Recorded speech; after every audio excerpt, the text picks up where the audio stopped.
नमस्कार, news point लेकर हाजिर हूं मैं राजीव। तो दोस्तों, बड़े बुजुर्ग कहते हैं कि मुसीबत अकेले नहीं आती। जब मुश्किल वक्त शुरू होता है तो एक साथ कई मोर्चों पर आपको जूझना पड़ता है।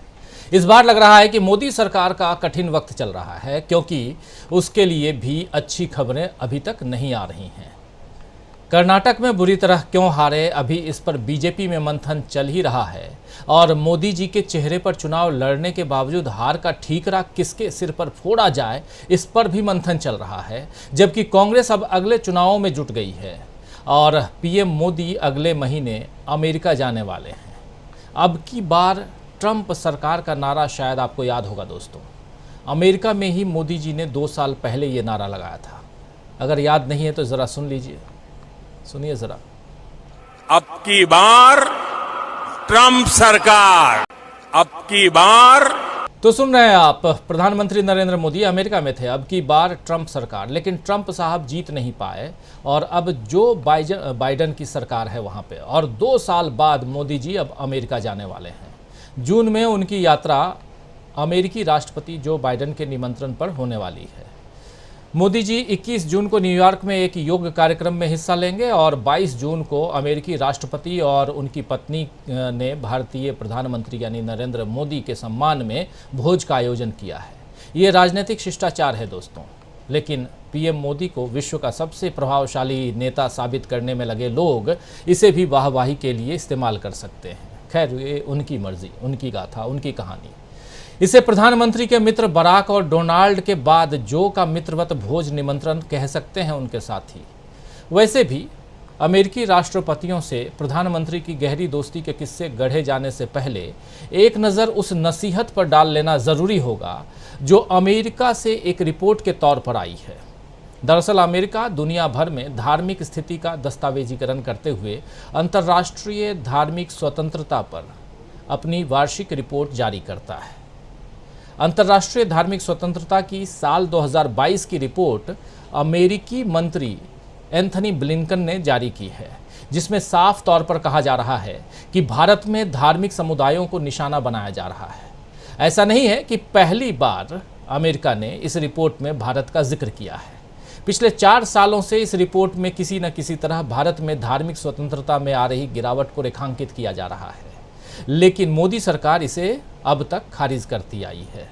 इस साल की रिपोर्ट में भी रूस, चीन, सऊदी अरब समेत कई देशों में धार्मिक स्वतंत्रता को लेकर चिंता जताई गई है और इसमें भारत का नाम भी शामिल है। रिपोर्ट में, ये जो रिपोर्ट है, इस रिपोर्ट में खरगोन आप जानते हैं मध्य प्रदेश में है, तो खरगोन में बुलडोजर चलाने की घटना और गुजरात में सादी वर्दी में पुलिस ने जिस तरह 4 मुस्लिमों को पीटा, उन सारी घटनाओं का जिक्र किया गया है।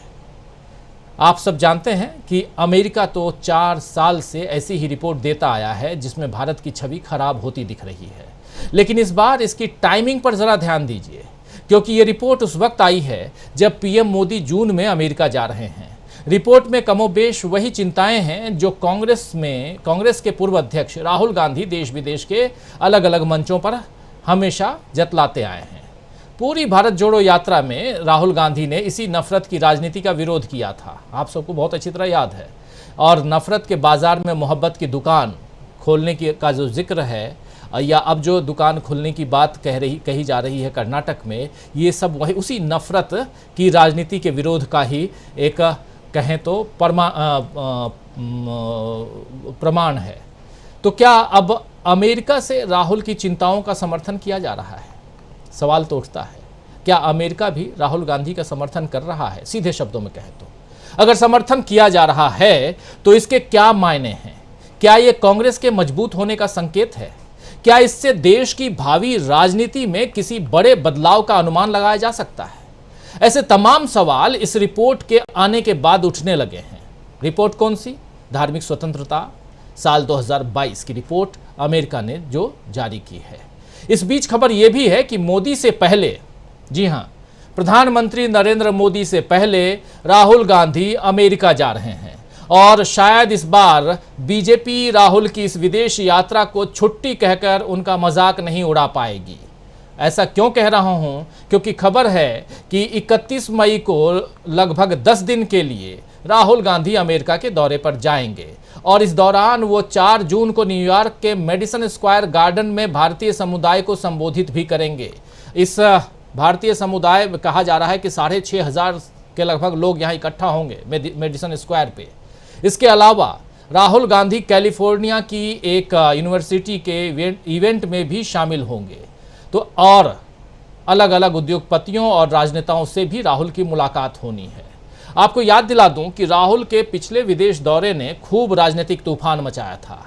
वो मार्च में कैम्ब्रिज विश्वविद्यालय गए थे और उन्होंने इस दौरान केंद्र सरकार को लोकतंत्र और अल्पसंख्यकों के मुद्दों को लेकर के घेरा था। राहुल गांधी ने कैम्ब्रिज यूनिवर्सिटी में छात्रों से बात करने के दौरान कहा था कि संसद में हमारा माइक बंद कर दिया जाता है। इसके अलावा उन्होंने दावा किया था कि केंद्र सरकार संस्थाओं पर लगातार दबाव बना रही है। ये सब आप लोग सुन चुके हैं। कैम्ब्रिज विश्वविद्यालय और उसके बाद भारतीय समुदाय, पत्रकारों से चर्चा, वहाँ के जो विदेश में कांग्रेस के जो लोग हैं उनसे चर्चा, अलग अलग चर्चाएं आप लोगों ने खूब सुनी थी। इस भाषण को लेकर बीजेपी ने राहुल गांधी पर खूब सवाल उठाए। उन्हें देश विरोधी साबित करने की कोशिश हुई। संसद में अडानी पर चर्चा से बचने के लिए बीजेपी ने राहुल के भाषण पर भारी हंगामा किया था और उनसे माफी की मांग की थी। एक तरफ अडानी का मामला, दूसरी तरफ राहुल गांधी माफी मांगों का जोर सुनाई दे रहा था, हंगामा सुनाई दे रहा था संसद के दोनों सदनों में। आप सबने खूब सुना। हालांकि राहुल अपनी बात पर अडिग हैं। अब देखना यह है कि न्यूयॉर्क में राहुल गांधी का भाषण किस तरह का रहता है और बीजेपी उनकी इस यात्रा पर क्या करती है। इधर कर्नाटक चुनाव में कांग्रेस की भारी जीत को राहुल के सामाजिक न्याय के फॉर्मूले के तहत देखा जा रहा है। राहुल गांधी ने कर्नाटक चुनाव के दौरान एक नारा दिया था जिसमें उन्होंने कहा था कि जिसकी जितनी आबादी उसका उतना हक, और दूसरी तरफ राहुल ने समाज के कई अलग अलग वर्ग को भी उनके हिसाब से साधा था। और यहाँ सबसे बड़ी बात ओबीसी जनगणना की भी उन्होंने चर्चा की थी। और जनगणना की जब बात आई तो 2011 का जिक्र भी राहुल गांधी ने किया था। आइए जरा रिकैप कर लेते हैं, सुन लेते हैं राहुल गांधी ने क्या कुछ कहा था, फिर चर्चा आगे बढ़ाते हैं। सुनिए। 9 साल हो गए, नरेंद्र मोदी जी ने ओबीसी से वोट लिया। आप मुझे बताओ नरेंद्र मोदी जी ने ओबीसी के लिए किया क्या? क्योंकि नरेंद्र मोदी जी ओबीसी से वोट ले लेते हैं मगर ओबीसी को शक्ति, ताकत कभी नहीं देते। तो नरेंद्र मोदी जी ओबीसी बात करनी है ना, तो फिर काम की बात करिए, खोखले शब्द मत दीजिए। यूपीए की सरकार थी, 2011 में हमने सेंसस किया था और पहली बार हमने सेंसस में सवाल पूछा था कि भैया आप ओबीसी हो, आप दलित हो, आप आदिवासी हो, आपकी जात क्या है, और पूरा का पूरा डेटा हिंदुस्तान की सरकार के पास है। मगर नरेंद्र मोदी जी ने डेटा पब्लिक नहीं किया, छुपाया हुआ है। तो मोदी जी अगर आप सचमुच में ओबीसी को ताकत देना चाहते हो, आर्थिक ताकत देना चाहते हो, राजनीतिक ताकत देना चाहते हो, तो पहला कदम यह है ओबीसी सेंसस जो है उसका डेटा आप पब्लिक कर दीजिए, देश को बता दीजिए इस देश में ओबीसी है कितने। दूसरा कदम, ये जो रिजर्वेशन पे 50% का कैप लगा रखा है कि देश में 50% से ज्यादा रिजर्वेशन नहीं मिल सकता, इसको आप हटाइए। तीसरी बात, जो दलित हैं, आदिवासी हैं, उनकी जितनी आबादी है उतना रिजर्वेशन उनको दीजिए। मैं जानता हूं कि ये नरेंद्र मोदी ये काम कभी नहीं करेंगे। अगर आप ये नहीं कर सकते हो परे हट जाइए, हम कर देंगे। और ये मत सोचिए कि हम आप पे दबाव नहीं डालेंगे, हम विपक्ष में जरूर हैं मगर पहले पूरा का पूरा दबाव हम आप पे डालेंगे। ओबीसी सेंसस को रिलीज कराएंगे, 50% के कैप को हटवाएंगे और दलित और आदिवासियों को जितनी उनकी आबादी है उतना रिजर्वेशन दिलवाएंगे।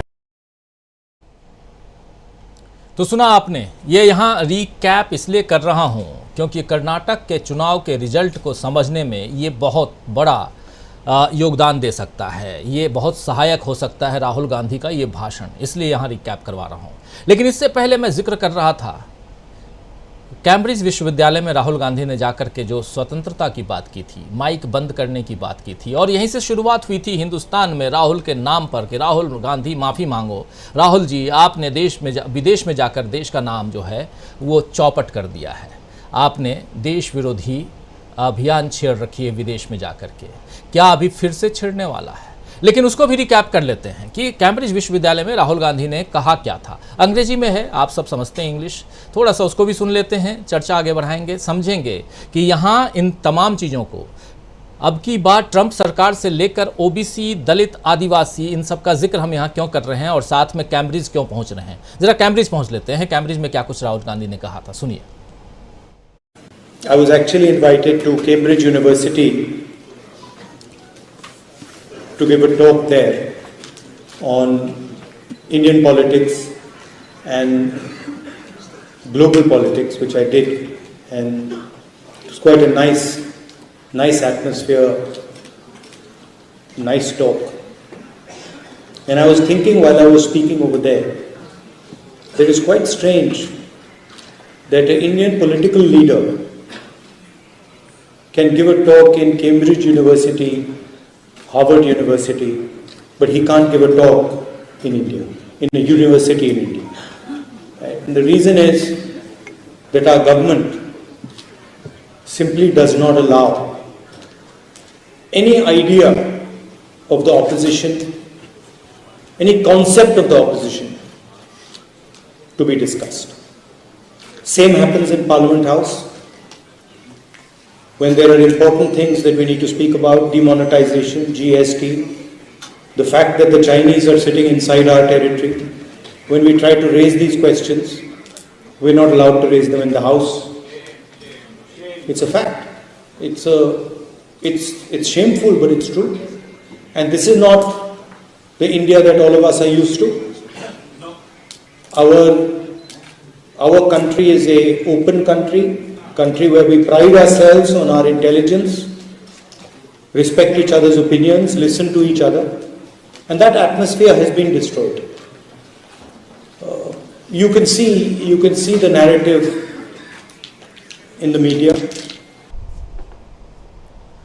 तो चाहे देश हो या विदेश हो, राहुल गांधी कहीं न कहीं पीएम मोदी के सियासी सफर में बाधक बनते नजर आ रहे हैं। ये कहा जा सकता है उनकी तरफ से, पीएम मोदी की तरफ से, या उनके चाहने वालों की तरफ से। लेकिन राहुल गांधी जो बात यहाँ रख रहे हैं कि हमारे माइक को ऑफ कर दिया जाता है, आप यहाँ तो भारत से आया हुआ एक आदमी इस यूनिवर्सिटी में, कैम्ब्रिज विश्वविद्यालय में अपनी बात रख सकता है, लेकिन हिंदुस्तान की यूनिवर्सिटीज़ में अगर बात करने जाएं तो वहाँ पर बात करने की इतनी स्वतंत्रता नहीं है। और ये इस बात में कहीं एग्जेजरेशन नहीं है, कहीं ज़्यादा बढ़ा चढ़ा करके ये बात राहुल गांधी ने शायद नहीं कही थी। इसलिए नहीं कही थी क्योंकि आप चाहे JNU जाइए, चाहे आप हैदराबाद यूनिवर्सिटी जाइए, चाहे आप BHU जाइए, चाहे आप लखनऊ यूनिवर्सिटी जाइए, क्या इतनी स्वतंत्रता से अपनी बात रखी जा सकती है? ये सवाल तो उठता है। खैर, और स्टूडेंट्स के बीच राहुल गांधी अपनी बात रख रहे हैं। संसद के अंदर क्या कुछ होता है इसका जिक्र राहुल गांधी कर रहे हैं, और ये जिक्र राहुल गांधी भारत जोड़ो यात्रा के दौरान भी करते आए थे। तो अब की बार ट्रंप सरकार से लेकर कैम्ब्रिज विश्वविद्यालय होते हुए और कर्नाटक चुनाव तक अगर हम पहुंचते हैं, और कर्नाटक चुनाव के बाद सीधे अगर राहुल गांधी US जाने की तैयारी कर रहे हैं 10 दिनों की, तो इन तैयारियों के बीच और इसके बाद प्रधानमंत्री राहुल गांधी 10 को लौट के आएंगे, 10 जून को लौट के आएंगे, और 21 जून को प्रधानमंत्री नरेंद्र मोदी, यानी कि ठीक उसके 11वें दिन प्रधानमंत्री नरेंद्र मोदी अमेरिका में होंगे। क्या अमेरिका में प्रधानमंत्री नरेंद्र मोदी के लिए राहुल गांधी एक बढ़िया साफ सुथरी जगह बना के आएंगे, या प्रधानमंत्री के लिए आने वाले समय में एक बड़ी चुनौती होगी अमेरिका के लीडर्स को फेस करना? और जब अमेरिका के लीडर्स को फेस करना चुनौती होगी, तो ये इस चुनौती का जिक्र हम पहले कर चुके हैं यहाँ पे, क्योंकि जो धार्मिक स्वतंत्रता रिपोर्ट 2022 है, उस रिपोर्ट में खरगोन से लेकर के शादी वर्दी में 4 लोगों को 4 पुलिस वाले अगर पीट रहे हैं, और वो भी गुजरात में, इसका भी जिक्र है, बिल्किस बानो का जिक्र है, तमाम लोगों का अगर जिक्र किया जा रहा है, तो इसके कोई ना कोई मायने तो हैं। और इन तमाम बातों के साथ साथ राहुल गांधी का जो सामाजिक समीकरण है, सामाजिक न्याय की जो बात राहुल गांधी यहाँ रख रहे हैं, क्या वो भारत की राजनीति को एक नई दिशा देने जा रहा है? ये एक गंभीर सवाल है। उस सवाल का जवाब ढूंढने की कोशिश करते हैं, और यहीं से शुरुआत होती है कि क्या मोदी के सियासी सफर पर राहुल ने ब्रेक लगा दिया है, या राहुल ब्रेक लगाने जा रहे हैं? चलिए चर्चा की शुरुआत करते हैं। हमारे साथ कुछ वरिष्ठ साथी जुड़े हुए हैं, उन सबसे आपका परिचय करवाता हूं। सीधा आगे बढ़ते हैं, ज़रा स्क्रीन पर हमारे तमाम वरिष्ठ पैनलिस्ट साथियों को ले आइए और चर्चा को आगे बढ़ाते हैं। हमारे साथ इस वक्त 5 वरिष्ठ साथी जुड़े हुए हैं। देखिए, प्रोफेसर अखिल स्वामी जी हमारे साथ जुड़े हुए हैं, हमारे साथ प्रोफेसर रविकांत जी जुड़े हुए हैं, हमारे साथ धनंजय कुमार जी जुड़े हुए हैं, हमारे साथ डॉक्टर दीपक पाचपोर जी जुड़े हुए हैं और हमारे साथ अमलेंदु उपाध्याय जी जुड़े हुए हैं। आप पांचों का स्वागत करता हूं इस कार्यक्रम में। और स्वागत, इस्तकबाल आप तमाम दोस्त साथी शुभचिंतक आप सबका भी जो अब तक जुड़ चुके हैं, जुड़ने वाले हैं इस खास कार्यक्रम में। और चर्चा, बहुत गंभीर चर्चा हम करने जा रहे हैं, जिसमें सीधा राहुल गांधी के इर्द गिर्द केंद्रित उनकी जो राजनीति है और उससे इतर समझने की कोशिश कि प्रधानमंत्री नरेंद्र मोदी जो पिछले 10 साल से इस देश में राजनीति कर रहे हैं, देश की राजनीति, हालांकि गुजरात की राजनीति में पहले से थे, वो 12 साल रह चुके थे, लेकिन इस देश की राजनीति पर जब से वो विराजमान हुए हैं तो राजनीतिक सफ़र उसका जिस दिशा में जा रहा है, क्या उस सफ़र को ब्रेक करने जा रहे हैं राहुल गांधी, समझते हैं। सबसे पहले आना चाहता हूं प्रोफेसर रविकांत जी आपके पास ही, और आपके जरिए समझना चाहता हूं, सब कुछ आपके सामने है, जरा आप अपनी बात रखिए प्लीज। राजू जी, मैं कल जिस बात को कह रहा था आपके प्लेटफॉर्म पर, उसको मैं फिर से दोहराना चाहता हूं कि राहुल गांधी बीते 1 साल के भीतर जिस तरह से सामाजिक न्याय के सवालों पर मुखर हुए हैं, वो अविस्मरणीय है, न सिर्फ कांग्रेस की राजनीति के लिए बल्कि समूचे भारत की राजनीति के लिए। मुझे याद नहीं पड़ता या मेरी उतनी समझ नहीं है कि जिसमें मैंने कांग्रेस की राजनीति में इस तरह के सामाजिक न्याय के प्रश्नों पर मुखर होते हुए किसी नेता को देखा हो, और बल्कि जो सामाजिक न्याय की राजनीति करने वाले लोग हैं उनसे ज्यादा मुखरता के साथ राहुल गांधी आज उन सवालों को सामने रख रहे हैं। और ये आज से नहीं बल्कि 2014 से मुझे याद आता है कि जब उन्होंने कहा था कि अब इस देश में जो क्रोनिक कैपिटलिज्म है उसके दिन अब खत्म हो रहे हैं, अब सोशलिज्म की तरफ बढ़ना होगा। वो सोशलिज्म जो गरीबों के साथ न्याय करता है, भारत की जातीय व्यवस्था के संदर्भ में कहूं तो दलित और आदिवासियों के साथ, पिछड़ों और महिलाओं के साथ जो न्याय करता है उसकी तरफ कदम बढ़ाना पड़ेगा। और वहां से लेकर के यहां तक जब राहुल गांधी पहुंचे हैं तो बिल्कुल विशेष संदर्भों में वो बात कर रहे हैं। उन्होंने आदिवासियों के लिए जिस बात को कहा और उसके परिणाम सामने दिख रहे हैं। मध्य प्रदेश में उन्होंने उस नैरेटिव को उठाया कि भाजपा और आरएसएस के लोग आदिवासियों को वनवासी कहते हैं, वो चाहते हैं कि वो जंगलों में ही रहें, वो जो विकास है उस विकास के साथ उनका कोई साबका ना हो, उसका फायदा उनको ना मिले, उनके जल और जंगल का जो सवाल है, उनकी संस्कृति का सवाल है, वो सामने ना आए।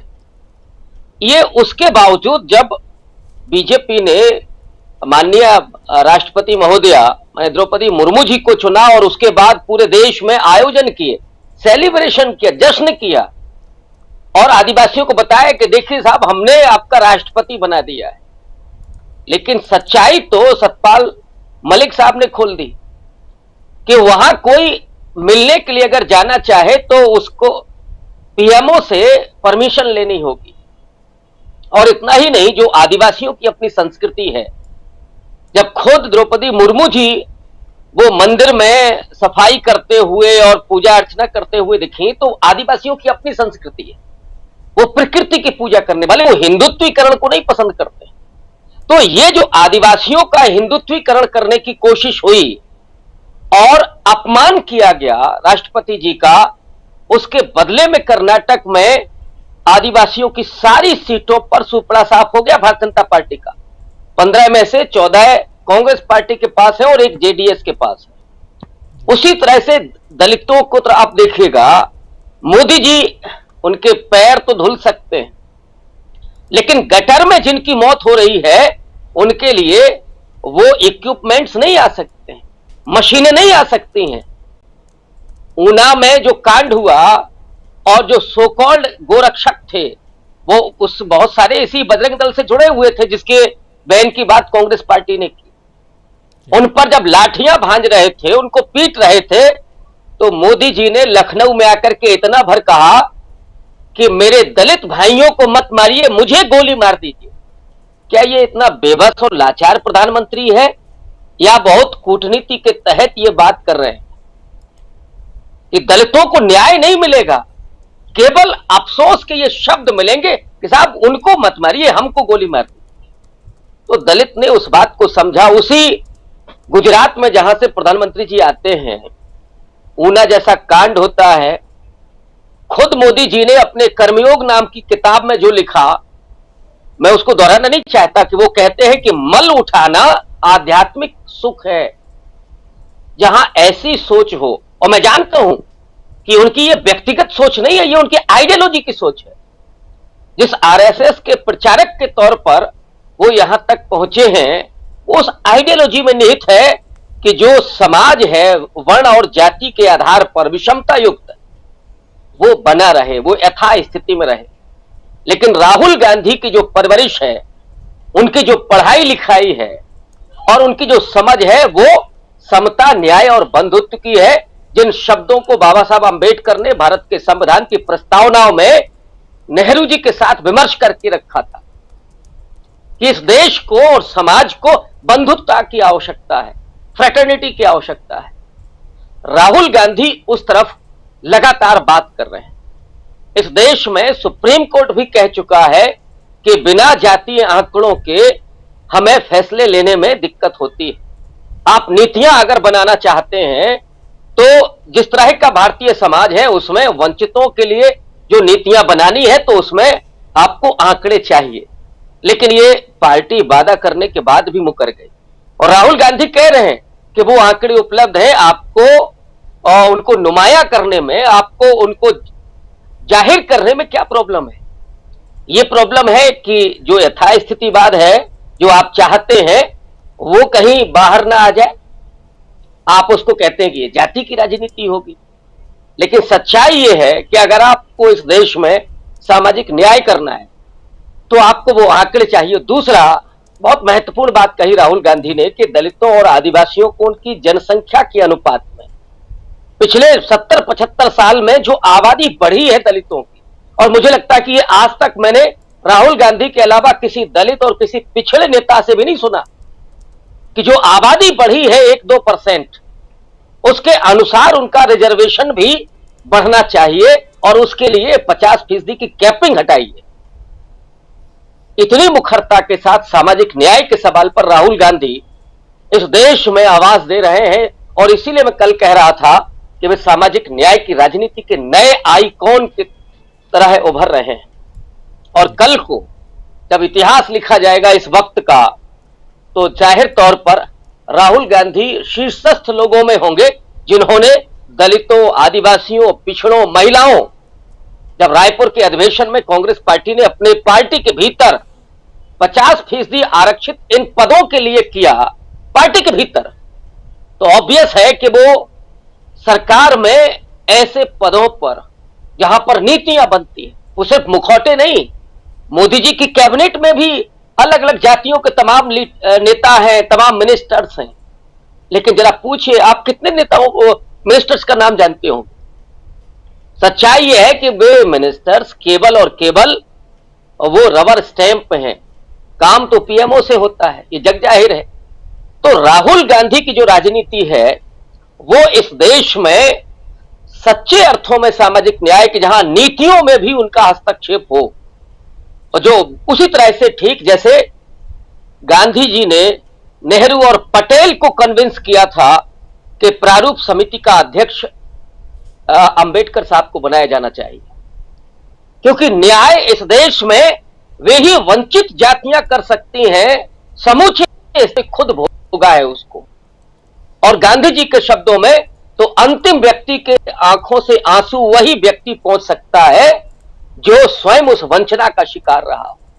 तो उत्तरदायित्व तो गांधी के जरिए प्रारूप समिति में बाबा साहब को मिला। राहुल गांधी भी उन वंचित जातियों के लीडर्स को, उनके प्रतिनिधित्व को सुनिश्चित करना चाहते हैं और इसीलिए मैं उनको सामाजिक न्याय की राजनीति का नया आइकॉन कह रहा हूं। जी, क्या राहुल गांधी सामाजिक न्याय की राजनीति का नया आइकन हैं, जो कह रहे हैं प्रोफेसर रविकांत जी? और इस चीज़ को अगर हम टटोलने की कोशिश करते हैं तो अपने को जाना पड़ता है कर्नाटक चुनाव, और कर्नाटक चुनाव में राहुल, और उससे पहले भारत जोड़ो यात्रा, भारत जोड़ो यात्रा के बाद राहुल गांधी पहुंचते हैं कैम्ब्रिज विश्वविद्यालय में लेक्चर देने के लिए, उसके अलावा 3-4 जगह और लंदन में, और वहां पर हंगामा होता है। वहां हंगामा नहीं होता, हंगामा भारत में होता है उनके उस भाषण पे। और क्या कुछ हुआ सब कुछ अभी थोड़ी देर पहले बता भी चुका हूं और आप लोग देख चुके हैं। लेकिन उसके अलावा अब राहुल गांधी जा रहे हैं अमेरिका 10 दिनों के लिए। 31 मई को जाएंगे और 10 जून को आएंगे, ऐसी खबर है। और उसके 10 दिन बाद प्रधानमंत्री नरेंद्र मोदी जाएंगे अमेरिका।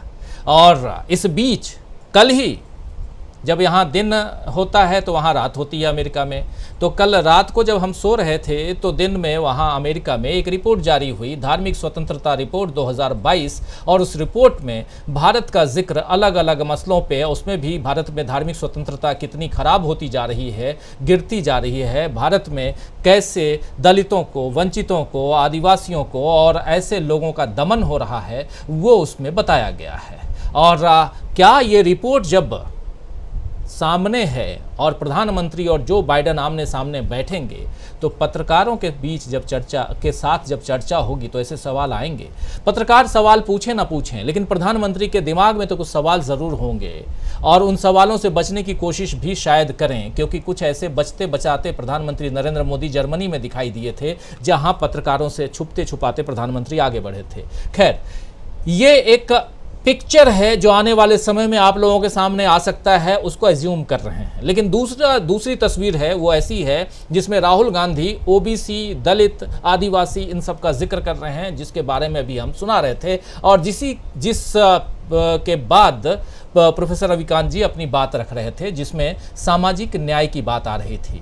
राहुल गांधी ने 50% आरक्षण की कैपिंग को हटाने की बात भी की है और उसके अलावा राहुल गांधी ने आदिवासियों को आदिवासी न कह के बनवासी कहने वाले भाजपा के लोगों को और आरएसएस के लोगों पर भी वार किया था। आपको याद होगा कि आप बनवासी मतलब सीधे जंगली कह रहे हैं उन लोगों को जो आदिवासी हैं, आदि पुरुष हैं, यहाँ के लोग हैं, ओरिजिनल निवासी हैं भारत के।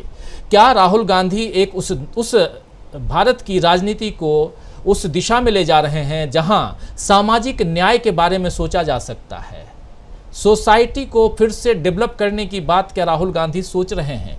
क्या ये राहुल गांधी की राजनीति मोदी जी की जो राजनीति है उस पर ब्रेक लगाने में के काबिल है? ये हम समझने की कोशिश इस चर्चा के दौरान कर रहे हैं। आना चाहता हूं प्रोफेसर अखिल स्वामी जी, आपके विचार सुनना चाहता हूं इस पर। देखिए राजीव जी, कई संदर्भ आपने लिए। पहला संदर्भ अगर आप कर्नाटका के चुनाव को देखें, वो सारी जगह पर कांग्रेस जीती है जहां पर बैकवर्ड्स और शेड्यूल कास्ट शेड्यूल ट्राइब की मेजॉरिटी है। बीजेपी केवल 2 उन स्थानों पर जीती है, चाहे वो बेंगलोर का क्षेत्र हो, चाहे वो कोस्टल कर्नाटका हो, जहां पे सवर्ण समाज का अपना एक आधिपत्य है और उनकी संख्या ज्यादा है। तो ये जो रविकांत जी ने कहा, ये बात तो बिल्कुल स्पष्ट हो गई। आपने अमेरिका का संदर्भ लिया, आप देखिए लेसेस्टर में जो डेली न्यूज की खबर छपी है उसके हिसाब से वहां पे जो हिंदुस्तान में हिंदू और मुसलमानों के बीच में दंगे हुए, उसमें यहां के कुछ नेताओं के खास लोगों का हाथ था। कितनी शर्मनाक बात है राजीव जी।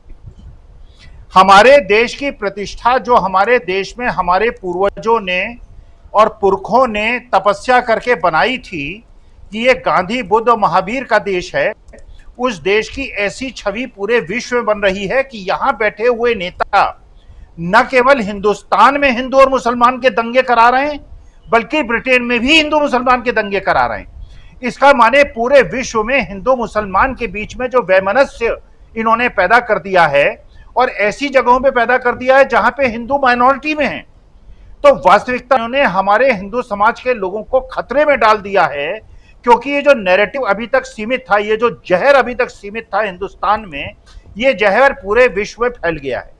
अब मैं एक चीज राजीव जी और आपसे कहना चाहता हूं, थोड़ा सा मेरा मतभेद है प्रोफेसर रविकांत से। देखिए, मेरा यह मानना है सनातन धर्म में और न्यायिक जो सामाजिक न्याय है इसमें विरोधाभास नहीं है। महात्मा गांधी वैष्णव थे, डॉक्टर लोहिया वैश्य समाज से आते थे, महात्मा गांधी वैश्य समाज से आते थे। सवर्ण समाज में भी हम लोग ऐसे लोग हैं जो कि चाहते हैं कि सामाजिक न्याय हो। हम नहीं चाहते कि किसी भी जिसकी जितनी संख्या है उसको उतना रिप्रेजेंटेशन मिले, ये महात्मा गांधी भी चाहते थे, ये डॉक्टर लोहिया भी चाहते थे, ये हम लोग भी चाहते हैं। कोई आपस में इसलिए विरोधाभास नहीं है कि जो असली सनातन है, जो भगवान श्री राम का सनातन है, भगवान श्री राम ने शबरी के झूठे बेल खाए थे, भगवान श्री राम ने केवट को अपने गले लगाया था, वहां भेदभाव नहीं था। ये घोंसले वाला सनातन पैदा हुआ जो पिछले 500-600-700 साल से पैदा हुआ। मैं इतिहास का छात्र नहीं हूं, गलती होगा सर साहब बताएंगे, लेकिन वास्तविकता में ये जो एक विखंडित और एक उसका कुरूप रूप आया सनातन धर्म का, जिसमें जातीय विद्वेष पैदा किया गया और ये किया कि सवर्ण समाज है वो सुपीरियर है, कोई छूत है कोई अछूत है, ये पुरातन काल में जहां तक मेरी स्मृति है, यहां तक मेरी जानकारी, ऐसा नहीं था। तो वास्तविकता में जो सनातन है, हम ये मानते हैं हर मनुष्य के अंदर जीव है, जीव जंतुओं में भी जीव है। यही भगवान श्री कृष्ण ने कहा था, चाहे वो कौवा हो, चाहे कुत्ता हो, कोई जानवर हो, आदमी हो, सबके अंदर ये ब्रह्म है और ये परब्रह्म में अगर लीन हो जाना है तो अगर हम सब परमेश्वर के अंश हैं तो कोई छूत अछूत कैसा, बड़ा छोटा कैसा, श्रेष्ठ और निम्नतर कैसा। तो वास्तविकता में जो असली सनातन है उसमें सामाजिक न्याय के बीच में मुझे नहीं लगता कि कोई विरोधाभास है। और ये हम सब चाहते हैं कि अगर भारत को एक मजबूत राष्ट्र बनाना है तो उसमें जो वंचित वंश है, जिसपे सवर्ण समाज ने हजारों साल से अत्याचार किया है, और मुस्लिम समाज के अत्याचार को 500 साल जो मुगल शासन रहा उसके बारे में याद दिला दिला के हमारे बीच में एक घृणा पैदा की जाती है। लेकिन जो सवर्ण समाज ने पिछले कुछ लोगों को अछूत बना के या उनको अपने से अलग दिखाकर जो हमारे देश की मजबूती को कमजोर किया है, हमें उसका प्रायश्चित करना चाहिए। और हमको एक साथ एक थाली में भोजन करके पूरे समाज को, पूरे विश्व को एक संदेश देना चाहिए कि हमारे हिंदू समाज में, हमारे सनातन धर्म में कोई छूत नहीं है, कोई ऊंच नीच नहीं है, कोई वर्ण विभेद नहीं है, कोई जाति विद्वेष नहीं है। हम सब एक हैं, हम सब एक परिवार हैं। ना हम हिंदू हैं, ना मुसलमान हैं, ना सिख हैं, ना ईसाई हैं, ब्राह्मण है, ना ठाकुर है, ना बैकवर्ड है, ना कुछ है। लेकिन अगर ये सवर्ण समाज अगर इस बात को, इस संदेश को नहीं समझेगा तो ये देश को भी कमजोर करेगा और देश की जो मजबूत आधारशिला है उसको भी कमजोर करेगा।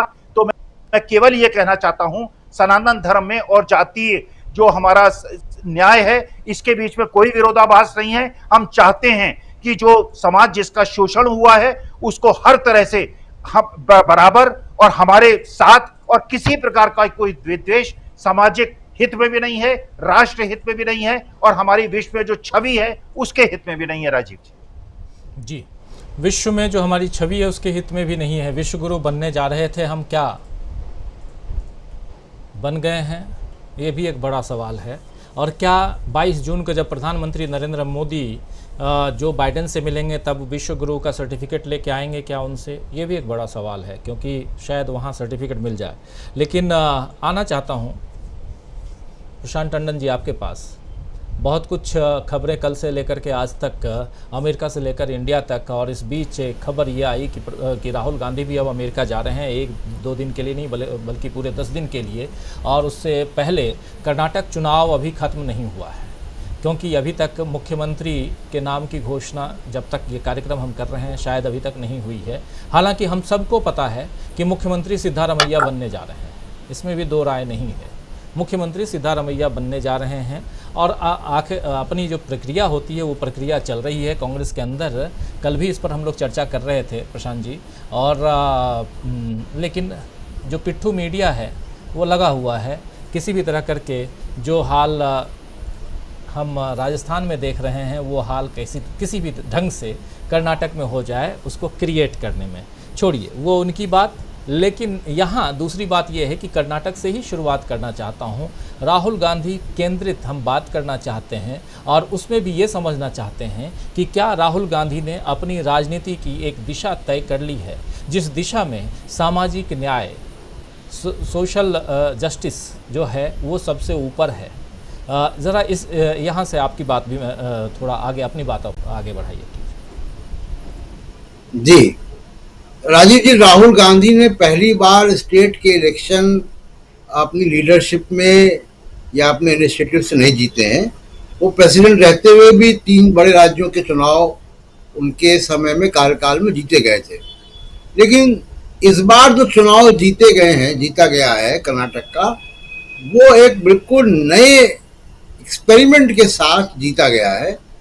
जो उदयपुर में डिस्कस हुआ, जो रायपुर में डिस्कस हुआ, और उसके आधार पर पार्टी के अंदर जो एक नई सोच बनी है, वो एजेंडा पार्टी के मैनिफेस्टो में, भाषणों में, प्रचार में, एंगेजमेंट वोटरों के साथ उसमें दिखाई दिया।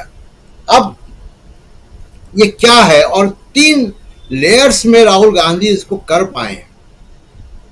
पहला सबसे बड़ा चुनौती राहुल गांधी के लिए थी, क्योंकि उनके ऊपर सैकड़ों हजारों करोड़ रुपए खर्च करके उनकी इमेज को खराब करने का काम किया गया था। धीमे धीमे वो इमेज जो है वो उसकी परतें खुली और वो उसकी पोल पट्टी खुलने लगी। दूसरा उनकी बहुत बड़ी चैलेंज था कि कांग्रेस पिछले इंदिरा गांधी के बाद से राइट टू सेंटर पार्टी हो गई थी, यानी हल्का दक्षिणपंथ की तरफ चली गई थी। वो उसमें नरसिम्हा राव के प्रधानमंत्री काल में भी ये था, ये मनमोहन सिंह के कार्यकाल में भी था, और ये राजीव गांधी के कार्यकाल में भी था। जैसे फैसले हुए, जैसी नीतियां हुई, जैसी राजनीति हुई, वो सब आपके सामने है। चाहे वो अयोध्या का मामला हो, चाहे वो मुस्लिम पर्सनल लॉ बोर्ड का मामला हो, या उसके बाद के तमाम सारे फैसलों को आप देखिए, और जिस तरीके से पुलिस काम करती थी यूपीए के समय, तमाम लोगों को गिरफ्तार करने का, वो सारा काम एक राइट विंग पार्टी की तरह से हो रहा था।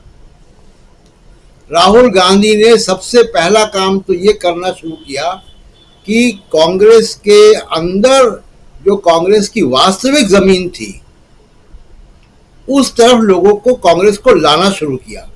और यही वो काल है जब कांग्रेस से वंचित समाज, गरीब, माइनॉरिटीज कांग्रेस से अलग होते गए।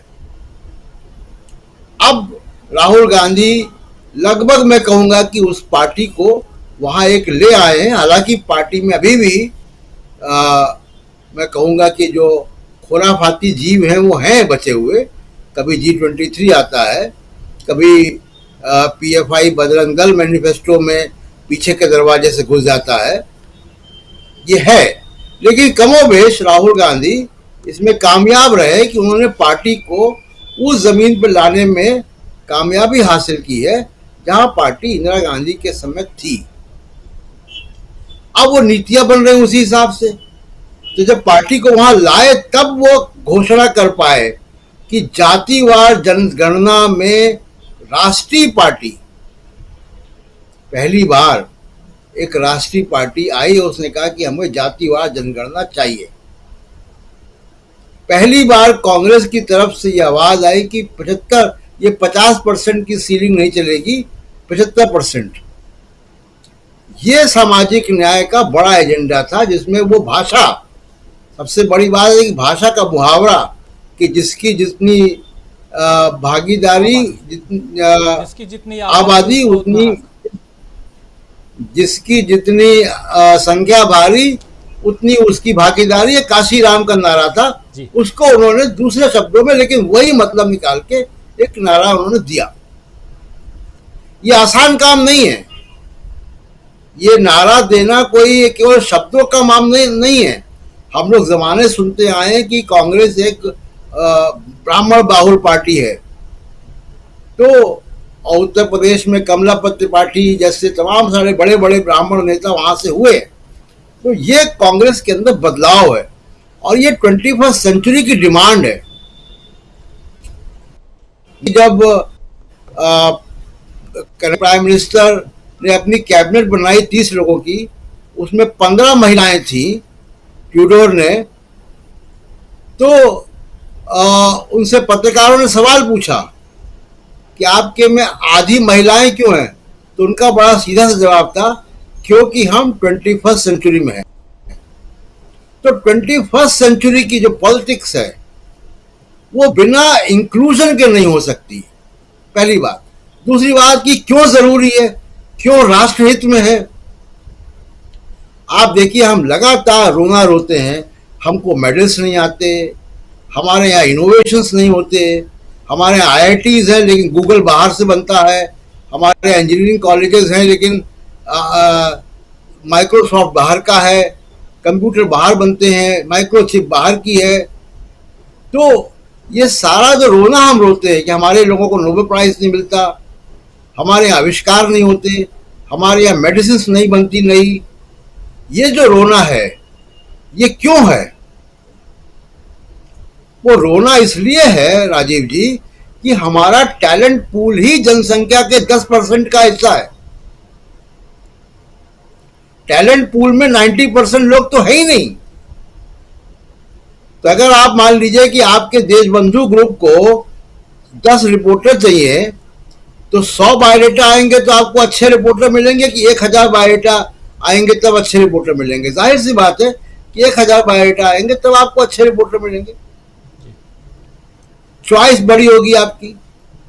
भारत के साथ सबसे बड़ी समस्या यही है कि खेलों में, इनोवेशंस में, विज्ञान में, यानी एकेडमी के किसी भी स्तर पे जो हमारा टैलेंट पूल है वो 10% पॉपुलेशन से आता है।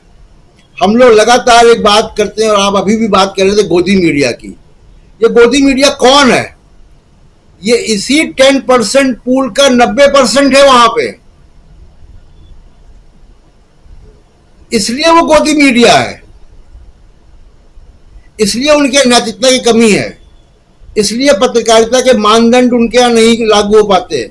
अगर ये 90% टैलेंट पूल से आ रहा होता तो ये गोदी मीडिया ऐसा नहीं होता, इतना रीढ़ विहीन पत्रकार वहां पे नहीं होते।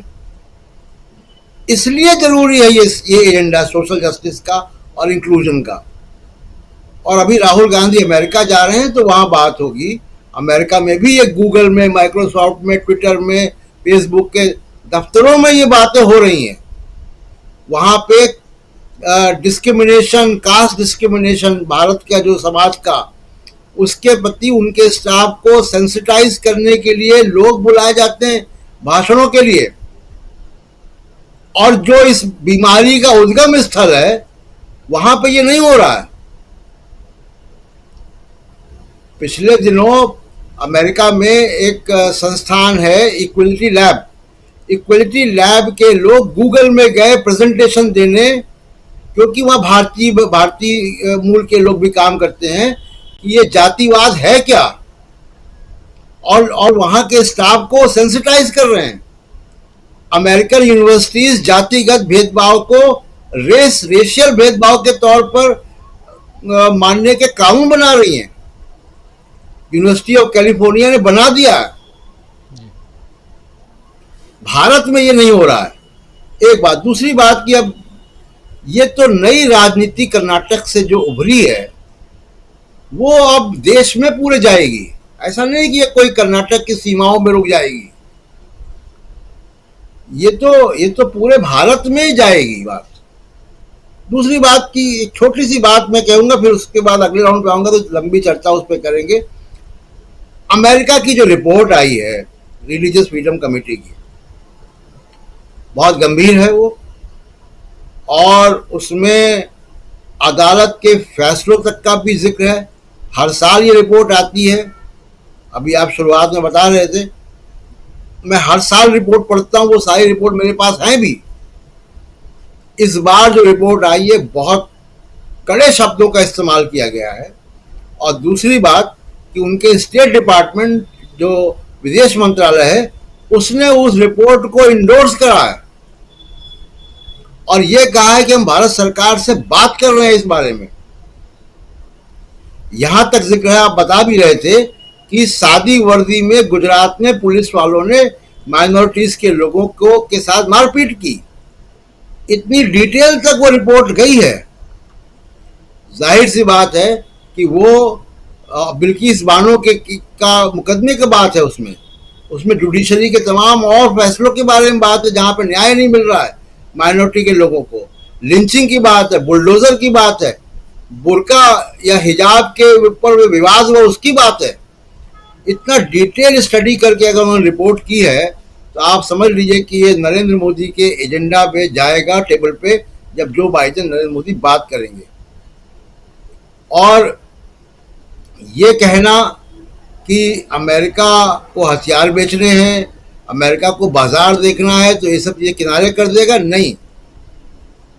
वेस्टर्न डेमोक्रेसीज में ये खूबी है कि वो इन सब चीज़ों में बहुत सचेत हैं, पहली बात। और सरकारें ना भी हों, वहाँ की सिविल सोसाइटी, वहाँ का मीडिया, वहाँ की संसद नहीं होने देती है। तो ये एक बहुत महत्वपूर्ण बात है। दूसरी की एक जो अमेरिकन एस्टैब्लिशमेंट के अंदर एक राय बन रही है, मेरी कभी कभी वहाँ पे लोगों से बात होती है, जो एक राय बन रही है वो राय ये है कि G20 का पॉलिटिकल इस्तेमाल डोमेस्टिक पॉलिटिक्स के लिए नहीं होना चाहिए। ये बात सामने नहीं आएगी, ये बात कोई कहेगा नहीं, लेकिन ये बात अमेरिकन एस्टैब्लिशमेंट में और वेस्टर्न यूरोप में ये बात जा रही है कि G20 जैसे मल्टीलेटरल प्लेटफॉर्म का भारत के चुनाव में, यहाँ की डोमेस्टिक पॉलिटिक्स में उसका इस्तेमाल नहीं होना चाहिए। मेरे ख्याल से ये चुपके से मोदी साहब के कान में कह दिया जाएगा। राजीव जी। जी, बहुत विस्तार से और बहुत सारी बातें आप कह रहे थे, बता रहे थे, और उसमें ये जो आखिरी आपने बात कही है और इसको खूब भुनाने की कोशिश इस देश में G20 में हमारा देश जो है उसके पास अध्यक्षता है। प्रधानमंत्री नरेंद्र मोदी प्राइम मिनिस्टर होने के नाते G20 के अध्यक्ष हैं 1 साल के लिए, और इस साल के आखिर में सितंबर में फाइनल मीटिंग भी होनी है। लेकिन उससे पहले G20 को अगर आप भुनाने की कोशिश डोमेस्टिक पॉलिटिक्स में कर रहे हैं तो उस पर भी कड़ी नज़र रखी जा रही है। और जिस बारे में प्रधानमंत्री नरेंद्र मोदी और जो बाइडेन की मुलाकात अगर नहीं होनी ही है 22 तारीख को, 22 जून को, और उस मीटिंग में शायद ये बात भी होगी। लेकिन उससे इतर राहुल गांधी की राजनीति जिस दिशा में जा रही है, क्या वो भी प्रधानमंत्री नरेंद्र मोदी को बहुत ज़्यादा परेशान कर रही है? ज़रा नज़रिया समझना चाहते हैं हम धनंजय कुमार जी आपसे कि प्रधानमंत्री नरेंद्र मोदी को क्या आजकल नींद आती होगी? एक तो चुनाव हार गए, दूसरा अब ये सोचा जा रहा है, खोजा जा रहा है कि आखिर पीएम मोदी अगर ब्रांड एम्बेसडर नहीं तो कौन? इस बारे में भी बात शायद हो रही होगी कि बीजेपी का ब्रांड एम्बेसडर, अगला ब्रांड एम्बेसडर कौन होगा। ये दोनों हमारे गुजराती भाई जो प्रधानमंत्री और देश के गृह मंत्री हैं, ये चल नहीं पा रहे हैं।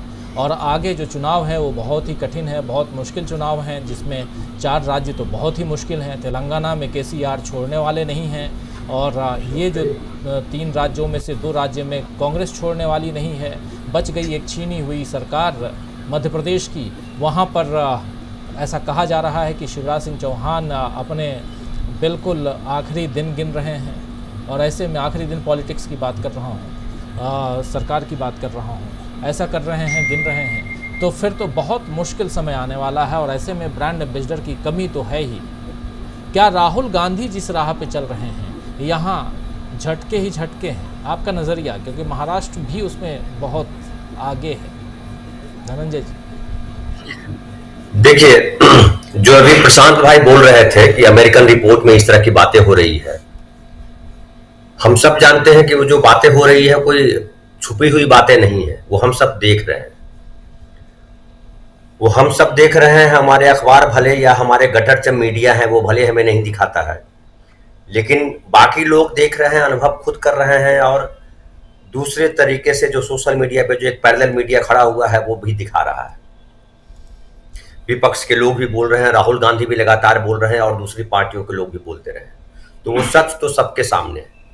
लेकिन मैं कहूं कि एक बहुत जरूरी सच जो है, जो सबके सामने आना बाकी है, अभी आया है लेकिन हल्के में आया है, वो ये है कि आरएसएस का जो रीढ़ है या आरएसएस की जो संजीवनी है वो झूठ है, अफवाह है। और राहुल गांधी ने एक जो छवि खड़ी की है अपनी, वो अफवाह और झूठ के ठीक विपरीत खड़ी की है। राहुल गांधी जो बात करते हैं वो तथ्यपरक बात करते हैं, झूठ उसमें आने नहीं देते हैं। और उसमें जो उन्होंने ऐड किया है वो किया है सामाजिक न्याय की बात। न्याय हमारे के लिए एक सही है, क्योंकि हमारे के नाम पर भारी हुआ है। देश का संविधान लागू होने के बाद भी हम सब जानते हैं कि देश का संविधान जो बना उसमें अंबेडकर का क्या रोल है, बाबा साहब अंबेडकर का क्या रोल है, ये किसी से छुपा हुआ नहीं है। बावजूद जो शोषित है, जो जगदेव बाबू भी ने यह कहा, या जो लोहिया कहते रहे कि एक बड़े वर्ग को कि 90 को आपने खारिज कर दिया और 10 लोगों में से चुन रहे हैं कौन सबसे टैलेंटेड है, ये जानने के बाद भी कि वेद व्यास ने ही सारे ग्रंथ लिखे, आपके धार्मिक ग्रंथ, ये जानने के बाद भी कि गांधी जब आंदोलन से जुड़े तो स्वतंत्रता आंदोलन ने क्या रूप लिया, क्या स्वरूप लिया, ये जानने के बाद भी कि डॉक्टर लोहिया का क्या योगदान है, ये जानने के बाद भी कि डॉक्टर अंबेडकर का क्या योगदान है, बावजूद इसके अगर ब्राह्मणवादी शक्तियां या जो सामंतवादी शक्तियां, मैं उनको ज्यादा बेहतर बोलता हूं, वो अगर अभी भी इस बात पर अड़ी है, और उसमें देखिए बहुत महत्वपूर्ण भूमिका आरएसएस की। आरएसएस तरह तरह से आरक्षण विरोधी बातें करती है, आरक्षण तरह तरह से जो है वो कोशिश करता है कि नहीं हिंदू तो एक है और हिंदू राष्ट्र बनाएंगे, लेकिन राष्ट्र क्या है ये किसी से छुपा हुआ नहीं है। तो जब सामाजिक न्याय की बात करते हैं तो हिंदू राष्ट्र की जो अवधारणा है वो तार तार हो जाती है, और इसलिए आरएसएस लगातार ये कोशिश करता है, वो आज़ादी के पहले से कोशिश करता रहा है कि झूठ को, अफवाह को अपने हथियार बनाए। और मोदी जी उसका एक बड़ा ही विद्रूप रूप है कि मोदी जी संविधान की शपथ लेकर के प्रधानमंत्री जैसे पद पे होकर के जिस तरह से बातें उन्होंने की है पिछले 9-10 वर्षों में, या उसके पहले जो गुजरात में मुख्यमंत्री के तौर पे जो देखा गया है, वो झूठ को उन्होंने स्थायी भाव में ला दिया है और झूठ को उन्होंने मेरुदंड बना दिया है। तो अब इससे हटना, हमारे समाज भी इस लेवल पे देखिए खड़ा हो गया है। यूनिवर्सिटी क्या है, यूनिवर्सिटी एक झूठ की दुनिया पे, एक झूठ के आधार पे खड़ी यूनिवर्सिटी है। गांव में देख रहे हैं, हम शहरों में देख रहे हैं, हम उन वर्गों हैं जो अच्छी डिग्रियां लेकर नौकरियों में हमारे बैठे हुए, डॉक्टरेट की डिग्री उन्होंने ली है, वो व्हाट्सएप यूनिवर्सिटी के जानकारी को ऑथेंटिक मान रहे हैं, एक हमारे समाज की।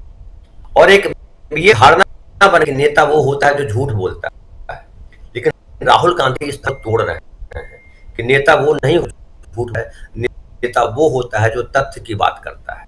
और जो गांधी ने जो ये यात्रा के बाद जो राहुल गांधी का दिखा है उसमें वो साफ दिख रहा है कि राहुल पदयात्रा कर रहे हैं तो आम आदमी। धनंजय जी आपको रोकना चाहूंगा, धनंजय जी आपकी आवाज बार बार कट रही है, थोड़ा आप अगर रिकनेक्ट होइए क्योंकि आवाज क्लियर नहीं आ रही है, थोड़ा सा रोकना चाहता हूं। तब तक आना चाहता हूं सीधे दीपक जी आपके पास। दीपक जी प्लीज। राजीव जी, मैं शुरुआत इससे करना चाहता था, इनकी जो विदेश यात्रा है राहुल गांधी और मोदी की, और उसी संदर्भ में सामाजिक न्याय की। देखिए मोदी जी की हमको जो दोनों नेता जो जा रहे हैं विदेश अपने अपने यात्रा पे जा रहे हैं अमेरिका, उनके कुछ पिछली यात्राओं के बारे में और पिछले कुछ संदर्भों के साथ इसका कंपैरिजन जरूर होगा। सबसे पहली बात करें, जब टाइम स्क्वायर पे 2014 में सितंबर में मोदी गए थे, वहां पर उनको बड़ा जबरदस्त, बहुत भव्य उनका स्वागत हुआ और उन्होंने काफी बढ़ चढ़ के बातें बताई और बतलाया कि किस तरीके से भारत जो है अब ये बहुत एक नई ऊंचाइयों को छूने जा रहा है वगैरह वगैरह। दूसरी आप याद कीजिए, जब ट्रंप आए थे, भारत में आए थे, उस समय कोरोना दस्तक हो चुकी थी, उस समय उनको अहमदाबाद लाया गया था और 2020 में ही मोदी गए थे अमेरिका गए थे। ह्यूस्टन में उनकी एक बहुत बड़ी सभा हुई थी जिसमें उन्होंने सीधे सीधे अब की बात ट्रंप सरकार के बारे में बात करके एक बहुत बड़ा विवाद छेड़ दिया गया था। सबसे पहले जब 2014 में गए थे, उसके पहले वो बता चुके थे कि मेरी ओबामा से बहुत ही नजदीकियां हैं और मैं तू तड़ाक के साथ बात करता हूं। उसके बाद डोनाल्ड ट्रंप आ गए, फिर ट्रंप के साथ उन्होंने दोस्ती करने की बात की। हुआ यह कि ट्रंप तो नहीं जीते और जीत गए हमारे बाइडन जीत गए और ट्रंप जो है वो जेल की यात्रा कर रहे थे।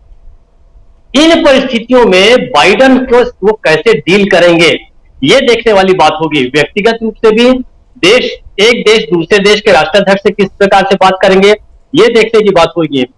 दूसरी बात, इस दौरान बहुत कुछ ये जो कमीशन की जो बात है जिसके बारे में हम बात कर रहे हैं कि जो अभी हाल ही में रिलीज हुई है 2022 की रिपोर्ट जो है, नागरिक धार्मिक स्वतंत्रता पर, ये अपने आप में तो निश्चित रूप से बहुत ही परेशान करने वाली बात है।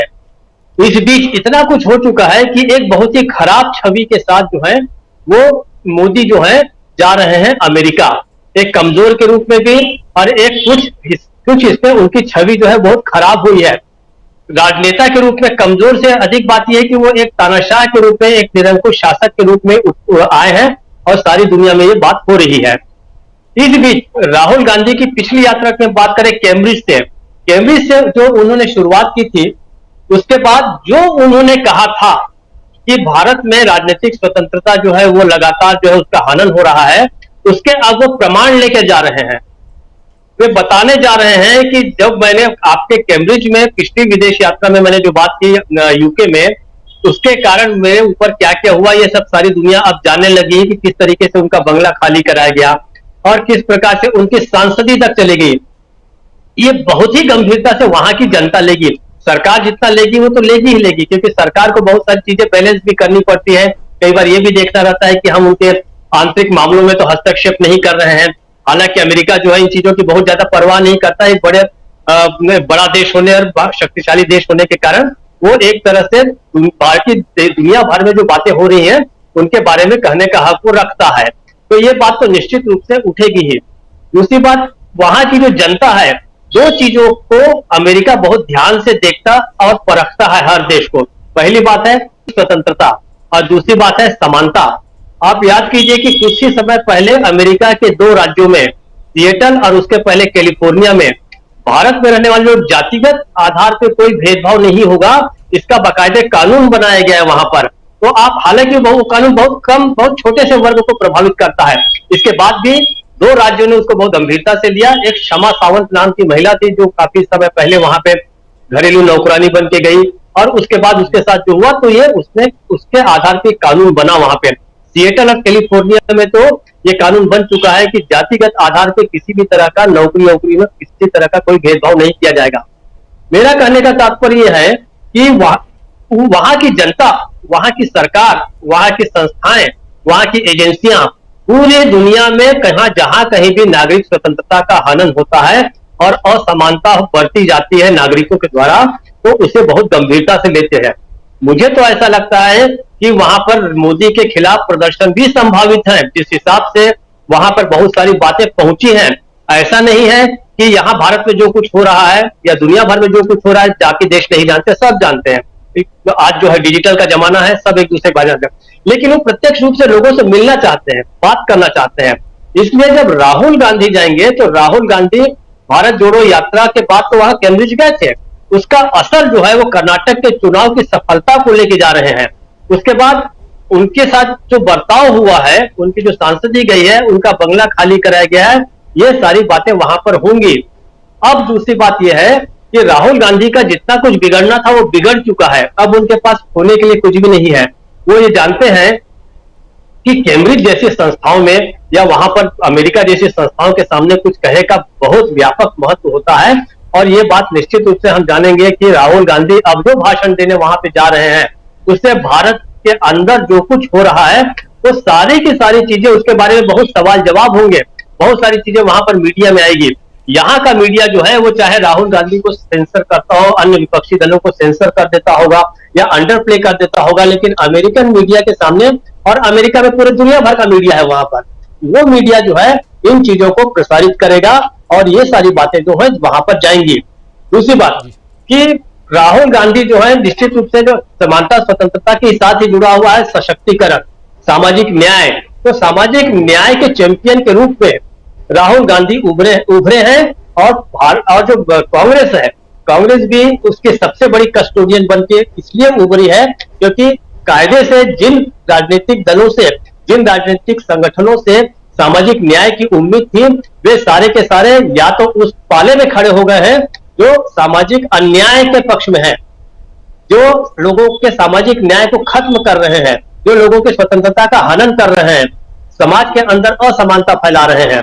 जितने भी दलित आधारित जितनी भी राजनीतिक पार्टियां हैं वो आज देखिए किस पाले में खड़ी हैं, या तो उनके साथ चली गई है भारतीय जनता पार्टी के साथ, या फिर वो रोकना चाहूंगा ये जो बीच में जो आप विजुअल देख रहे हैं आप लोग, ये दिल्ली की झुग्गियों में जाकर राहुल गांधी वहां झुग्गी वासियों से बात कर रहे हैं। जरा फुल स्क्रीन इसको ले आइए और सुनना चाहते हैं, क्योंकि अब हम सामाजिक न्याय की बात कर रहे हैं। और जरा देखिए, ये एक सामाजिक न्याय का उदाहरण राहुल गांधी यहाँ पेश कर रहे हैं। एक शानदार उदाहरण राहुल गांधी दिल्ली की झुग्गियों में जा करके, इसी दिल्ली की झुग्गियों में, ये आज की तस्वीर है और क्या कुछ कर रहे हैं। जिस सामाजिक न्याय की हम बात कर रहे हैं, जिस राहुल गांधी के एक अलग अंदाज, सियासत में एक अलग अंदाज की हम बात कर रहे हैं, उसको समझने की कोशिश यहाँ पे, और उसकी तस्वीर सीधी अभी आप तक हम पहुँचा रहे हैं। आज की तस्वीर है, चर्चा चल रही है। जरा सुन लेते हैं राहुल गांधी से क्या कुछ कह रहे हैं लोग। मैक्सिमम आपको अगर ज्यादा काम है तो वो 2000 से ऊपर नहीं देते। सबसे बड़ी मुश्किल आपकी क्या है, आप लोगों की? रहने का है। होना चाहिए। उसके बाद और दूसरे नंबर पे सिलेंडर के काम होना चाहिए। सर, हमने जब कोर्ट में इन लोगों का केस लड़ा था तो केंद्र सरकार ने भी और दिल्ली सरकार दोनों ने लिख करके दिया कि इन लोगों को कोई और व्यवस्था नहीं मिलनी चाहिए रहने की। उन्होंने सबने बोला ये इलीगल स्क्वाटर्स हैं और ये इंक्रोचर्स हैं, इनको उठा के फेंक देना चाहिए। उसके बाद सर दिल्ली हाईकोर्ट ने ये पहली बार ये करा कि राइट टू द सिटी इन लोगों के लिए एक्नॉलेज किया कि ये दिल्ली के निर्माता हैं, इनके बगैर मेट्रो नहीं बन सकती, दिल्ली में कोई फ्लाईओवर नहीं बन सकता, किसी का घर नहीं चल सकता। सर, और ये हमने सर आपके कहने पे जब आप आए थे 15 में, तो हमने अजय माकन जी के नाम से PIL डाली थी। ये लैंडमार्क जजमेंट आज बन गया। ये जजमेंट अब कहता है कि इन लोगों को जब तक नहीं हटाएंगे जब तक कोई और व्यवस्था नहीं देते। तो इनको तो डर लग रहा है सर, क्योंकि ये लोग कि इनको कौन हटा सकते हैं। कोर्ट के आदेश के बाद भी सर 2 बार तोड़ने आए। हमने 2 बार कंटेम्प्ट में गए हम रेलवे के, और हमने कंटेम्प्ट में 2 बार और इनकी झुग्गियां रुकवाई सर। और आज भी इनके लिए ये कोर्ट ने आदेश पारित किया हुआ है कि जब तक नहीं हटाओगे, जब तक कि आप दूसरी जगह नहीं दे देते इन्हें रहने के लिए। तो जहाँ झुग्गी जहाँ मकान तो बोलते हैं, पर जगह कोई नहीं देते इनको रहने के लिए। पहले रहने का व्यवस्था होना चाहिए, उसके बाद बिजली भी, पानी भी, शौचालय भी, जो भी स्कूल भी, उसका व्यवस्था होना चाहिए। बोल के भी नहीं आते हैं, चुपचाप आते हैं, तोड़ के चले जाते हैं। हम लोग को बाबू भी तोड़ रहे हैं। रुका हुआ है ना।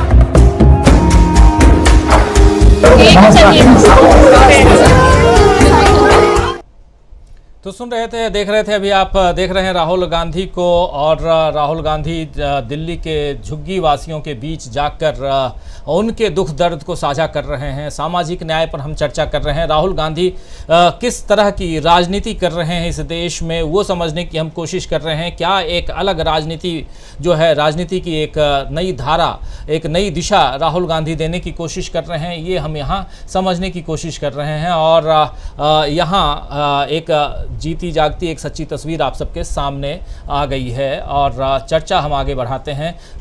दीपक जी, कुछ आपको और जोड़ना है इसमें जरा, और फिर सीधे अमलेंदु उपाध्याय जी के पास। जी, बस एक मिनट लूंगा। तो इस तरीके, अगर मैं इसी तस्वीरों से शुरू करूं, तो आप देखिए, सामाजिक न्याय के केवल आइकॉन राहुल गांधी इसलिए नहीं बने हैं कि उन्हें कोई इस तरीके का सर्टिफिकेट दे दिए गए हो। वो साबित कर रहे हैं, वो जहां जहां जा रहे हैं, झोपड़पट्टियों में जा रहे हैं, जहां घर की समस्या है। इस समय जो है 80 करोड़ लोग जो हैं वो सरकारी राशन पर जिंदा हैं। फिर वो चल रहे हैं, डिलीवरी बॉयज के साथ जा रहे हैं। तो ये कौन है? बस में चल रहे हैं। तो बस में चलने वाले डिलीवरी बॉयज जो हैं, झोपड़पट्टियों में रहने वाले, वही लोग हैं जो वंचित हैं, जो शोषित हैं। वे कोई बहुत पैसे वाले नहीं है जिनका प्रतिनिधित्व तो मोदी करते हैं। अब ये इन लोगों के प्रतिनिधि बनकर जो है राहुल गांधी वो जा रहे हैं अमेरिका। अब मुझे लगता है कि इस समय जो धमाका होगा वो कैम्ब्रिज से कहीं बड़ा धमाका होगा, और पूरी कोशिश ये होगी कि किस तरीके से बड़े पैमाने पे राहुल गांधी को फिर से देश पर आघात करने वाला नेता साबित करने की कोशिश में पूरा का पूरा विपक्ष, पूरा का पूरा भारतीय जनता पार्टी का जो कुनबा है वो जुट जाएगा। राजीव जी। जी बिल्कुल। अमलेंदु उपाध्याय जी, राहुल गांधी की तस्वीर आप देख रहे थे। इससे पहले राहुल गांधी के 2 बयान आपने सुने, और अमेरिका तो खैर जब जाएंगे और उस पर अभी आने वाले समय में और भी चर्चा होगी, लेकिन यहाँ देश की राजनीति पर थोड़ा सा, क्योंकि हम लोग बाहर पे बहुत चर्चा कर लिए, देश की राजनीति में राहुल गांधी की जो अपने तरह की राजनीति है उसको, और अब चूंकि रिजल्ट सामने है कर्नाटक का, तो किस रूप में आप देखते हैं?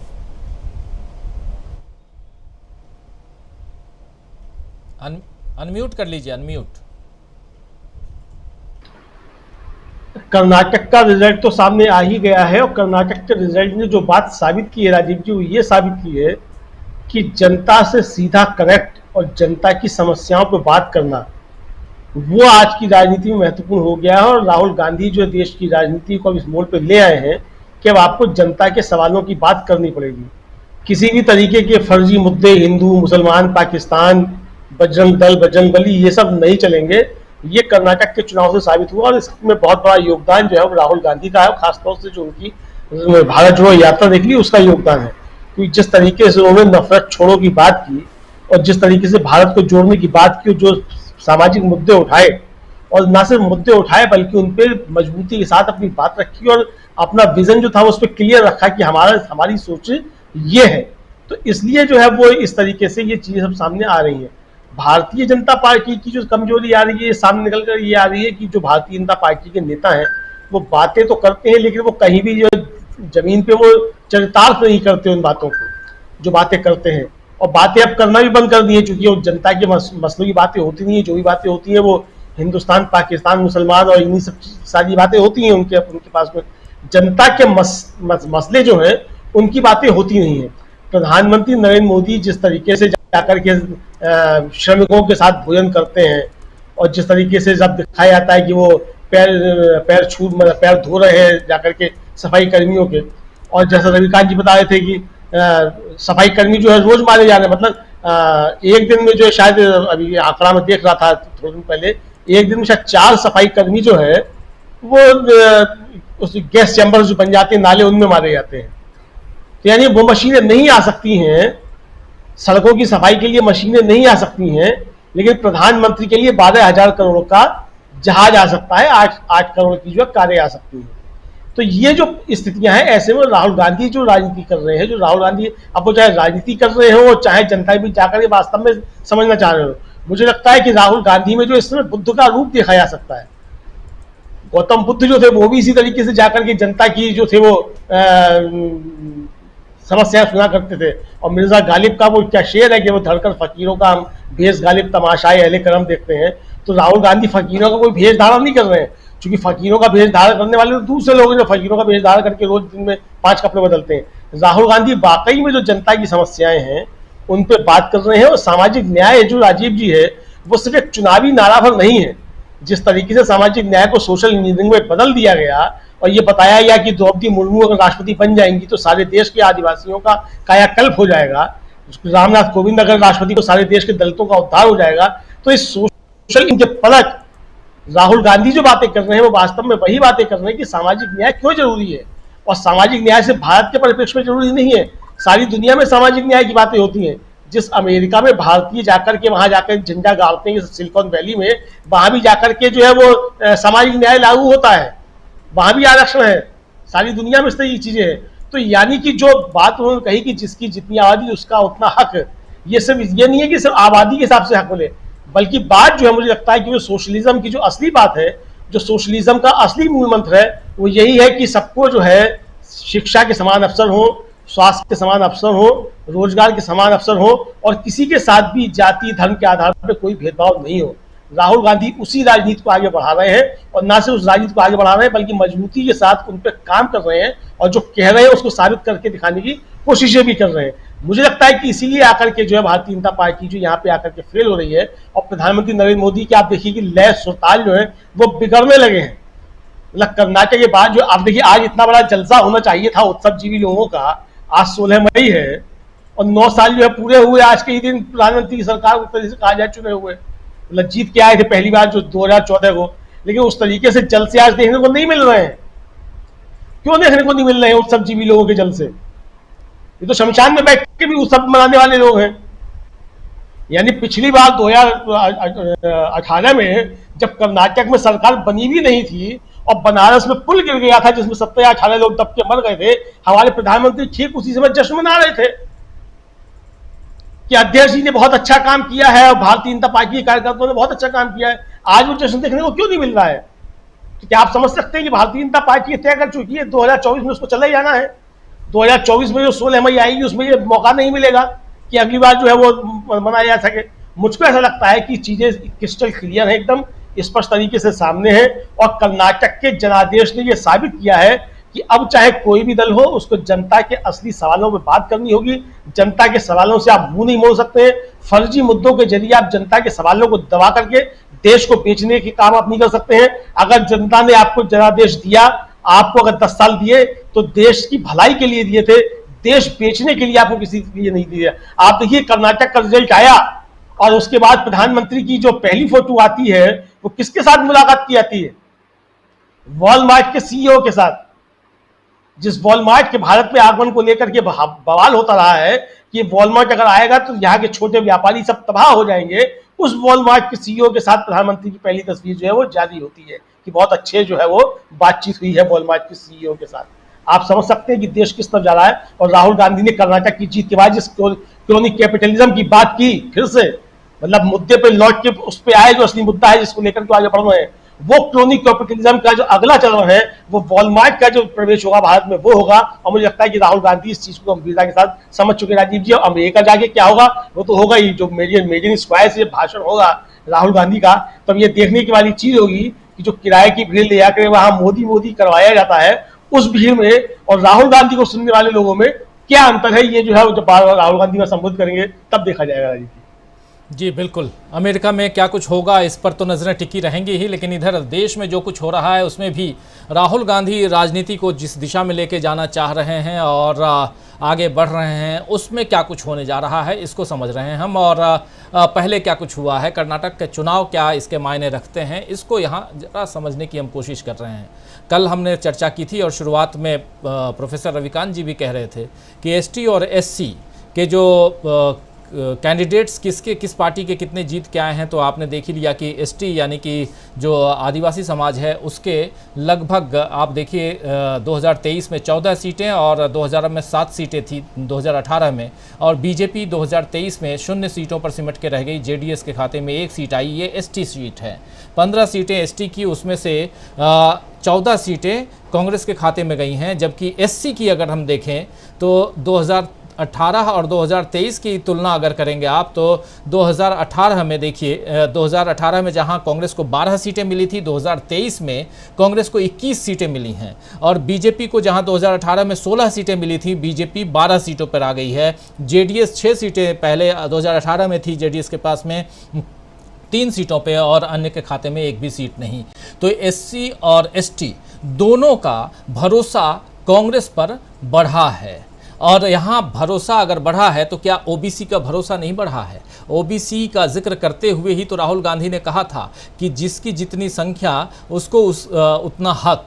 और जब ये बात राहुल गांधी कर रहे हैं और उसके अलावा दिल्ली की झुग्गी झोपड़ियों में जाकर के उन लोगों के समस्याओं का जिक्र कर रहे हैं, उनसे चर्चा कर रहे हैं, कहीं ना कहीं हर दिन राहुल गांधी काम करते हुए दिखाई दे रहे हैं।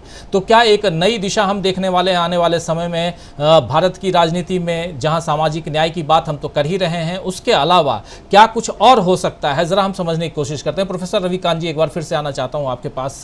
क्या कुछ और देखा जा सकता है? एक दिशा दिखाई दे रही है, लेकिन इस दिशा पर चलते हुए क्योंकि एक अच्छी दिशा है, इस पर चर्चा होनी भी चाहिए। हम अभी थोड़ी देर के लिए अमेरिका को भूल जाएं, लेकिन हमारे देश में जो कुछ हो रहा है उसमें राहुल गांधी की जो राजनीति है और जो राजनीति अभी तक चलती आ रही है, उस राजनीति पर कैसे ब्रेक है, जरा ये समझें। देखिए राजू जी, जो अभी आपने राहुल गांधी की तस्वीर दिखाई कि उन झुग्गी वालों से वो बात कर रहे हैं और वहां पर वो संवाद कर रहे हैं, वो सिर्फ बोल नहीं रहे। पूछा उन्होंने कि आपकी क्या परेशानी है, सबसे बड़ी परेशानी क्या है, दूसरी परेशानी क्या है। इसको कहते हैं जननायक। और वो एक दूसरा है इस देश में है, वो महानायक है, महामानव है। वो उनको जरूरत नहीं, वो शायद अंतर्यामी है, वो सारी चीजों को जान लेते हैं। तो एक तरफ वो जो जनता की बात जानने के लिए, लोगों की बात जानने के लिए लोगों के बीच में जा रहा है, उसे डर नहीं है। जबकि राहुल गांधी ने अपने पिता को खोया, अपनी दादी को खोया आतंकवाद में। बावजूद इसके राहुल गांधी लोगों के बीच में जा रहे हैं, उनकी परेशानियों को समझ, और ऑब्वियस है कि इसी के आधार पर उनका अपना संकल्प पत्र तैयार होता है। जो कर्नाटक में कांग्रेस पार्टी ने कहा, राहुल गांधी ने कर्नाटक में लंबा समय बिताया था, संभवतः 14 दिन वो कर्नाटक में चले थे। उन्होंने विभिन्न लोगों से बात की, विभिन्न समुदायों के लोगों से बात की, और उसके बाद वो जो 5 घोषणाएं हैं, उनकी 5 योजनाएं हैं, वो लेकर के आए, और उसका प्रभाव जितना पड़ा वो दिख रहा है। और खास करके उन वंचित तबकों में जो हाशिए पर हैं, की सीटों पर तो बीजेपी का सुपड़ा साफ हो गया। दलितों की सीटों पर भी, जो एससी सीटें, वहां पे भी सबसे ज्यादा जो जीत हासिल की है वो कांग्रेस पार्टी ने। खड़गे साहब राष्ट्रीय अध्यक्ष हैं कांग्रेस पार्टी के, और आप देखिए ना, उसके बरक्स बीजेपी एक बार केवल दलित उन्होंने अपना राष्ट्रीय अध्यक्ष बनाया था, और एक छोटे से, मुझे लगता है कि वो साजिश थी उनके साथ, खुद पार्टी की साजिश रही होगी शायद, लोग ऐसा कहते हैं। उसके बाद उनको बाहर का रास्ता दिखा दिया गया, और आज तक कोई दूसरा व्यक्ति उस मुकाम तक नहीं पहुंचा। अगर आरएसएस और भारतीय जनता पार्टी सच में इस देश के वंचितों, दलितों, गरीबों, पिछड़ों, आदिवासियों का हित चाहते हैं, तो उन्हें ऐसे लोगों को लाना चाहिए था और उनके जरिए नीतियां बनवानी चाहिए थी। लेकिन इन 9 साल में ऐसा हुआ क्या? जबकि सच्चाई यह है कि चाहे कोरोना का समय रहा हो, लॉकडाउन के समय, जो नोटबंदी हुई उसके समय आप देख लीजिए, लाखों मजदूरों को हाँक दिया गया। हेडलाइंस क्यों नहीं है? लोग पैदल सड़क पर चलते हुए मर गए भूख प्यास से, पांव उनके लहूलुहान थे, बच्चों के पास पानी और उनके पास भोजन नहीं था, दूध नहीं था। वो तो इस देश के लोगों ने उन मजदूरों का इंतजाम किया, वरना सरकार की तरफ से तो केवल पुलिस की लाठियां थी। नोटबंदी में लोगों की शादियां नहीं हुई, और प्रधानमंत्री जी क्या कह रहे थे, आप सबको याद होगा कि मजाक उड़ा रहे थे कि बहुतों की तो शादियां टूट गई। जिस देश का प्रधानमंत्री इस तरह का गैर संवेदनशील हो, असंवेदनशील हो, उस देश की आवाम का क्या होगा, ये आप समझ सकते हैं। लेकिन राहुल गांधी लगातार अगर लोगों के बीच में जा रहे हैं और उन मुद्दों को समझ रहे हैं, उन परेशानियों को समझ रहे हैं, तो इसका मतलब है कि वो उस एजेंडे की तरफ बढ़ रहे हैं कि जिससे इस देश के लोगों का दुख दर्द दूर हो, उन परेशानियों को कम किया जाए। इसीलिए वो आपको संकल्प पत्र में भी दिखेगा, और इसका असर आने वाले चुनावों पर भी होना है। राजस्थान, छत्तीसगढ़ और मध्य प्रदेश में भी, वहां पे भी आदिवासियों की संख्या बहुत ज्यादा है, वहां पे भी दलितों की संख्या बहुत ज्यादा है, और वंचना के शिकार भी है। मध्य प्रदेश में 15 साल से सरकार रही है, और दलितों के साथ जो अत्याचार हुए हैं अल्पसंख्यकों के साथ, वही मध्य प्रदेश आज जो उसका सामना दिख रहा है कि वहां पे लोग मचल रहे हैं भारतीय जनता पार्टी को हटाने के लिए। क्योंकि एक तरह तो उन्होंने चोरी करके वो सरकार बनाई थी, वो छीन करके सरकार बनाई थी, और दूसरी तरफ अन्य राज्यों में भी, बल्कि समूचे भारत में आज की तारीख में, हम लोग बस में भी सफर करें, लोगों से आप बातचीत करें, तो एक दौर था कि जब अगर आप मोदी जी की नीतियों के खिलाफ एक लफ्ज बोलते तो सारे लोग खड़े हो जाते थे। आज कोई इक्का दुक्का डिफेंड करता है, बल्कि विरोध में 4 लोग खड़े हो जाते हैं। इससे आप जनमानस के उस भाव की तस्वीर आप देख सकते हैं कि अब इस मोदी सरकार के प्रति वो लोग क्या सोच रहे हैं, और इसी को लेकर के चिंतित है मोदी जी। लेकिन वो क्रोनी कैपिटलिज्म को बढ़ाने के लिए उनके पास कैसे वो फंड आएगा, क्योंकि वो चुनाव को उन्होंने जिस तरह से मैनेज किया है, उनके लिए वो लोगों का उत्सव नहीं है, उनके लिए वो मैनेजमेंट है। और वो मैनेजमेंट उस पैसे के लिए कर्नाटक में दलित महिलाओं ने साड़ियां फेंक दी कि क्या आप खरीदने के लिए आ रहे हैं हमको। ये जो वोटिंग राइट का जो चेतना है और जो स्वाभिमान है, उस स्वाभिमान को आप तोड़ नहीं सकते, आप खरीद नहीं सकते हैं। ये उन दलित महिलाओं ने दिखा दिया उस कर्नाटक में, और आने वाले दिनों में भी आप इस तरह की तस्वीरें देखेंगे। और इसलिए मुझे लगता है कि सामाजिक न्याय की जो राजनीति है वो उस भारतीय जनता पार्टी के कथित सनातन पर भारी पड़ रही है। जो प्रोफेसर साहब कह रहे हैं वो सनातन और इनका सनातन बहुत अलग है। इन्होंने तो हिंदुत्व से बदल करके जो सनातन अब शुरू किया है वो दरअसल उस बचाव के लिए कि जो हिंदू राष्ट्र पर सवाल हैं, और जिसको लेकर के काउंटर बाबा साहब ने किया था, अब उससे बचने के लिए, क्योंकि हिंदू शब्द ही अरब कल्चर के साथ आया है, तो उन तमाम इल्जाम को हटाने के लिए अब वो सनातन की तरफ गए हैं। अगर आपने गांधी के सनातन को उस ईमानदारी के साथ ग्रहण किया होता तो ये सवाल नहीं होते। और इसीलिए जो स्टालिन ने कहा कि सनातन बनाम सामाजिक न्याय की राजनीति की सारा संघर्ष, सारी लड़ाई है, और उसमें अग्रणी भूमिका राहुल गांधी निभाते हुए दिख रहे हैं। जी राजीव जी, अग्रिम भूमिका राहुल गांधी है। और राहुल गांधी जिस राह पे हैं उस राह पर क्या कुछ होने जा रहा है? क्या यहाँ से एक गंभीर चुनौती पेश करते हुए राहुल गांधी दिखाई दे रहे हैं, या प्रधानमंत्री नरेंद्र मोदी की जो राजनीति है नॉर्थ इंडिया में, क्या वो राजनीति ज़्यादा प्रभावी दिखाई देती है? ज़रा इस पर भी इस सवाल पर भी हम कुछ जवाब ढूंढने की कोशिश करते हैं। हमारे साथ और भी कई सारे साथी हैं, आप सब देख रहे हैं, लेकिन आना चाहता हूं प्रोफेसर अखिल स्वामी जी। साउथ इंडिया की राजनीति, नॉर्थ इंडिया की राजनीति। नॉर्थ इंडिया में कहा जाता है कि प्रधानमंत्री नरेंद्र मोदी बहुत ज़्यादा पॉपुलर ही नहीं बल्कि प्रभावी भी हैं राजनीतिक तौर पर। क्या राजनीतिक तौर पर जितना प्रभावी हैं उसमें राहुल गांधी की जो सामाजिक न्याय की राजनीति है वो उस पर हावी हो पाएगी? देखिए राजीव जी, असल में हम लोग जो अभी तक डिस्कस करते आए वो धार्मिक और जाति आधार पे करते आए। वास्तविकता में जो मुझे लगता है कर्नाटका के अंदर जो चुनाव के रिजल्ट्स आए हैं उसमें एक चीज और रेखांकित हुई है, वो ये हुई है कि गरीब ने और मध्यम वर्ग ने बहुत संख्या में कांग्रेस को वोट दिया है, और बीजेपी को जो उच्च वर्ग है और उच्च मध्यम वर्ग है उसने बहुतायत में वोट दिया है। तो वास्तविकता में जो हम लोग हमेशा ये कहते आए कि जो आर्थिक वर्गीकरण है उसने इस चुनाव में अपना रूप दिखाया है, क्योंकि कितना भी आपने बहकाने का प्रयास किया गरीब को, चाहे वो किसी धर्म और जाति का हो, वो एकजुट हुआ है और उसने ये महसूस किया है कि बेरोजगारी और महंगाई ने उसकी कमर को तोड़ दिया है। जो उच्च वर्ग है या उच्च मध्यम वर्ग है, चाहे वो किसी भी जाति धर्म का हो, उसने बीजेपी को वोट दिया है। और इसलिए वोट दिया है कि वो लाभान्वित हुआ है, क्योंकि इस जो क्रोनी कैपिटलिज्म की आप बात कर रहे हैं, इससे सबसे ज्यादा अगर लाभ हुआ है तो इसमें जाति और धर्म का कोई प्रवेश नहीं था। इसमें मुद्दा यह था कि जो लाभान्वित हुआ है वो 30% व्यक्ति है और जिसको नुकसान हुआ है वो 70% है।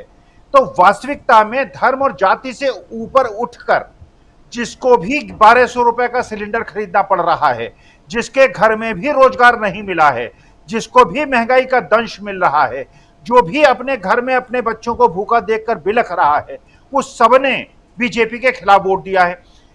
जो बाबा साहब ने सबसे अच्छा जो लोकतंत्र का आधार हमारे देश में रखा कि एक पूंजीपति का भी एक वोट है और एक गरीब का भी एक वोट, वो आज अपनी सुंदरता को दिखा रहा है। तो 70% गरीब जिसको बहका के, जिसको गुमराह करके वोट ग्रहण किए गए थे, आज वो महसूस कर रहा है कि तुम्हारा धार्मिक उन्माद, ये तुम्हारा जातीय उन्माद किस काम का, जब मेरे बच्चे भूखे हैं, जब मेरे बेटे को नौकरी नहीं मिल रही है, जब मेरा पति कम तनख्वाह लेके आ रहा है, जब मेरे रसोई के खर्चे नहीं चल रहे हैं। तो ये जो वर्गीकरण हो गया है राजीव जी, मुझे ऐसा लगता है जो अमीर मुसलमान हैं, जो अमीर दलित हैं, जो बैकवर्ड हैं, उन्होंने भी बीजेपी को वोट दिया होगा। लेकिन जो गरीब वर्ग है, जो अल्प मध्यम वर्ग है, जिसकी कमर टूटी है, उसने बीजेपी का विरोध किया है। और वास्तविकता में ये जो गरीबों के जो वास्तविकता में राजीव जी, मैं सच आपको बताता हूं, जब मैं किसी गरीब आदमी की झुर्रियां देखता हूं, उसके चेहरे पे चिंता देखता हूं, मुझे लगता है कैसा खुशहाल देश है। एक तरफ ऐसे लोग हैं जिनको हम कहते हैं फिल्दी रिच हैं, उनके पास रुपये के अलावा कोई चीज नहीं है, उनकी इतने गरीब लोग हैं उनके पास पैसे के अलावा कुछ नहीं है। और जो देश आपने कहा कि यार राहुल गांधी गए कि जो दिल्ली को जिन्होंने बनाया है, अपने खून पसीने से बनाया है, ये लोग हैं जो बीजेपी को सत्ता से हटाएंगे, मोदी जी को सत्ता से हटाएंगे। क्योंकि पिछले 9 साल में केवल अदानी जैसे लोग विश्व के दूसरे सबसे बड़े पूंजीपति बने हैं और देश की 93% जनसंख्या जो है वो अपने पुराने जीवन स्तर को भी कायम करने में असमर्थ है। तो गरीबों ने, अल्प मध्यम वर्ग ने कांग्रेस को वोट दिया है और उच्च आय वर्ग में, उच्च मध्यम वर्ग ने बीजेपी को वोट दिया है। इसलिए अगले चुनाव में कांग्रेस ही जीतेगी, बीजेपी नहीं जीत पाएगी राजीव जी। जी अगले चुनाव और चूंकि ये चुनाव मध्य भारत से लेकर नॉर्थ इंडिया की तरफ अब है, इसलिए भी हम समझने की कोशिश कर रहे हैं कि प्रधानमंत्री नरेंद्र मोदी कितने प्रभावी साबित होंगे और राहुल गांधी की जो ये राजनीति है वो राजनीति कितना आगे तक जा सकती है। जरा आना चाहता हूँ क्लोजिंग कमेंट के लिए प्रशांत टंडन जी आपके पास, किस रूप में आप देखते हैं? आप पहले कह रहे थे कि कुछ और जोड़ना चाहते हैं, शायद अमेरिका की रिपोर्ट पर अगर जोड़ना चाहते हैं तो प्लीज़ जोड़िए। और साथ में अब नॉर्थ इंडिया की राजनीति में प्रधानमंत्री नरेंद्र मोदी बनाम राहुल गांधी। जी, अमेरिका की बात पे भी जोड़ूंगा मैं कुछ, लेकिन एक जो बात आमतौर पे जो हिंदी पट्टी में जहां हम लोग रहते हैं, यहाँ एक बात होती है कि साहब वो दक्षिण भारत है, वहाँ का सामाजिक ताना बाना अलग है और भाषा अलग है और वहाँ से यहाँ पे विमर्श आता नहीं है। ये सरासर गलत बात है। ये सब कुछ ट्रेवल करता है। इसके लिए किसी मोबाइल फोन की, किसी मीडिया की, किसी सोशल मीडिया की जरूरत भी नहीं होती। मैं आपको एग्जाम्पल देता हूं। एक एग्जाम्पल ये है कि 2 अप्रैल 2018 को भारत बंद हुआ। इंटेलिजेंस ब्यूरो को भी नहीं पता कि शुरू किसने किया था, वो कौन नेता था, कौन प्रवक्ता था, किसने तय किया, क्या योजना थी। लेकिन भारत बंद बहुत सफल भारत बंद था, सक्सेसफुल, जो SC/ST पे सुप्रीम कोर्ट का फैसला आया था उसके विरोध में। तो ये जो लोगों का कम्युनिकेशन है हार्ट टू हार्ट, उसका कोई मुकाबला ही नहीं है। उस पे तो अध्ययन होना चाहिए कि वो भारत बंद हुआ कैसे था। कोई सोशल मीडिया पे कुछ चल रहा था, किसने शुरू किया था किसी को नहीं पता। ये तारीख 2 अप्रैल कैसे आ गई ये भी किसी को नहीं पता। पता नहीं रविकांत जी को मालूम होगा, हो सकता है, लेकिन मुझे तो नहीं मालूम कि कौन उसका नेता था। तो मेरा कहने का मतलब ये है कि एक विमर्श एक जगह से बनता है, जब समय की मांग होती है तो वो फिर ट्रेवल करता है और वो अक्रॉस, केवल भारत में नहीं, वो अक्रॉस द वर्ल्ड ट्रेवल करता है। आप देखिए कि जब तहरीर स्क्वायर हो रहा था उसी वक्त अमेरिका में आंदोलन हो रहे थे, ऑक्यूपाई वॉल स्ट्रीट, उसी वक्त यहाँ अन्ना हजारे भी बैठे हुए थे, उसी वक्त अरब स्प्रिंग हो रहा था। तो ये विचारों का जो कम्युनिकेशन है वो, उसको तो कोई अभी साइंस पढ़ भी नहीं पाएगी वो होता कैसे है, लेकिन हो जाता है। तो मेरा कहने का मतलब ये है कि जो लोगों की इमोशनल ज़रूरत होती है, वो इमोशनल ज़रूरत जो है वो कम्युनिकेशन को भरती है। तो जिन आधार पे कर्नाटक ने आज किया है, कल उत्तर प्रदेश उन्हीं आधार पर। आप देखिए ना कि एक छोटा सा चुनाव हुआ और राजीव जी हम ही लोगों की कवरेज और जो लोग हमारे दर्शकों लंबे समय से देखते हैं, सागर डीगी एक विधानसभा कट आया था और उसको हम लोगों ने ये डिस्कस किया था कि पहली बार ये दिख रहा है कि मुस्लिम वोट या माइनॉरिटी वोट जो है वो ममता बनर्जी से खिसक कर कांग्रेस के पास जा रहा है एक सीट में।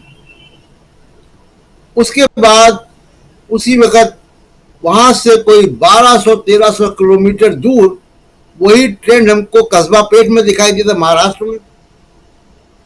दोनों वो सीटें वो पॉलिटिकल पार्टी हारी जो उनके पास 10।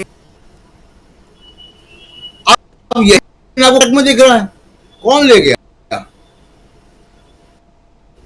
कम्युनिकेशन जो है वो मीडिया का कम्युनिकेशन बहुत अद्भुत है। दूसरी बात कि देखिए अभी आप राहुल गांधी की तस्वीरें दिखा रहे थे, मिडिल क्लास या ये जो संपन्न वर्ग है इसको बड़ी तकलीफ होती है, इनको सेंसिटिव होना चाहिए। इनको बड़ी तकलीफ होती है जो झुग्गी में लोग रह रहे हैं, जहां पे राहुल गांधी गए थे। आप बात कीजिए, 100 में 90 लोग आपको ये कहेंगे कि नहीं साहब इनको हटाना चाहिए, ठीक है, गंदगी करते हैं। आपके घर में दिल्ली में रहने वालों को मैं कह रहा हूं, मदर डेयरी का दूध नहीं पहुंच पाएगा सुबह अगर ये लोग नहीं होंगे तो। आपके एसी गैस निकल जाएगी, नहीं आ पाएगा भरने वाला, वही रहता है जहां राहुल गांधी थे। वो वसंत कुंज से नहीं आता है, वो नोएडा के सेक्टर 16 में नहीं रहता है। तो ये समझना चाहिए जो लोग मध्यम वर्ग के हैं कि ये भारत का संविधान में बराबरी का अधिकार वाले लोग हैं और जमीन आसमान का अंतर है। एक बात कह के मैं खत्म कर रहा हूं बात अपनी कि इसको, मैं जहां रहता हूं राजीव जी, अभी मैं आपके शो के लिए जब आ रहा था, एक पानी का टैंकर आया हुआ है, लाइन तो मेरी लाइन है मेरे ही अपार्टमेंट के कुछ ही दूरी पर। क्यों? वो वहां पे बस्ती है, जहां मैं रहता हूं ये अपार्टमेंट है, यहाँ 24 घंटे पानी आता है।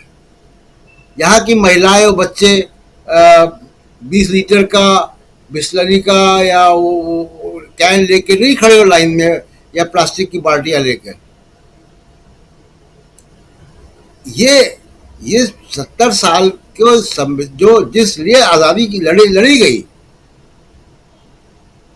वो बराबरी के लिए लड़ी गई आजादी, वो बराबरी मिलनी चाहिए संसाधनों में भी। ये पॉलिटिक्स राहुल गांधी वहां पे कर रहे हैं और मुझे लगता है कि ये ट्रेवल करेगी राजीव जी। बिल्कुल, ये पॉलिटिक्स जो है राहुल गांधी कर रहे हैं, जो पॉलिटिक्स वो ट्रेवल करेगी, आगे बढ़ेगी। और यही हम समझने की कोशिश कर रहे हैं कि क्या राहुल गांधी जो पॉलिटिक्स कर रहे हैं वो पॉलिटिक्स सही दिशा में है, या प्रधानमंत्री नरेंद्र मोदी जिस पॉलिटिक्स के सहारे अभी तक पिछले 10 साल का सफ़र केंद्र की राजनीति में सत्ता पर काबिज होते हुए उन्होंने किया है, वो ज़्यादा सफल है, ज़्यादा प्रभावी है। अगर रिजल्ट देखा जाए तो कल ही चर्चा कर रहे थे कि 5 साल में 31 चुनाव, और उन 31 चुनावों में से 6 चुनाव बीजेपी जीती है अपने दम पे और बाकी चुनाव वो हारी है। तो क्या प्रधानमंत्री नरेंद्र मोदी का पिछले 5 साल में ग्राफ गिर रहा है? आज 16 मई है और 16 मई को, जैसा अमलेंदु जी ने बताया कि 16 मई 2014 को प्रधानमंत्री नरेंद्र मोदी ने चुनाव जीत करके इस सत्ता पर उनकी पार्टी काबिज हुई थी और प्रधानमंत्री नरेंद्र मोदी पहले से ही कैंडिडेट थे, पीएम कैंडिडेट थे, तो वो पीएम बने थे 28 तारीख को या 26 मई को, मुझे जहाँ तक ध्यान है 26 मई को ओथ सेरेमनी में सार्क कंट्रीज़ के लोग आए थे, पूरे राष्ट्राध्यक्ष आए थे कंट्रीज़ के 26 मई को। तो क्या इन 10 सालों में, 9 साल हो गए, इन 9 सालों में प्रधानमंत्री नरेंद्र मोदी का ग्राफ वही है जहां था, चढ़ा है या गिरा है? और अगर गिरा है तो इस गिराने में इसमें सबसे बड़ा योगदान किसका है? क्या राहुल गांधी की जो राजनीति है वो सही दिशा में है? राहुल गांधी सामाजिक न्याय की बात अगर कर रहे हैं तो सामाजिक न्याय के तहत क्या कुछ कर रहे हैं, और कैसे वंचित समाज को, अल्पसंख्यक को, इन सब को कैसे अपने पाले में, अपने खेमे में, अपने विश्वास में लेने की कोशिश राहुल गांधी कर रहे हैं, ये तमाम बातें इस चर्चा के दौरान हम कर रहे थे। बहुत बहुत शुक्रिया अदा करना चाहता हूं प्रोफेसर अखिल स्वामी जी, बहुत बहुत शुक्रिया प्रोफेसर रविकांत जी, प्रशांत टंडन जी, डॉक्टर दीपक पाचपोर जी, अमलेंदु उपाध्याय जी, और साथ में जुड़े थे धनंजय कुमार जी। आप सबको बहुत शुक्रिया, बहुत धन्यवाद, आप लोग जुड़े। और आप तमाम साथी लगातार इस गंभीर चर्चा में, आज गंभीर चर्चा इसलिए भी कि राहुल गांधी की राजनीति और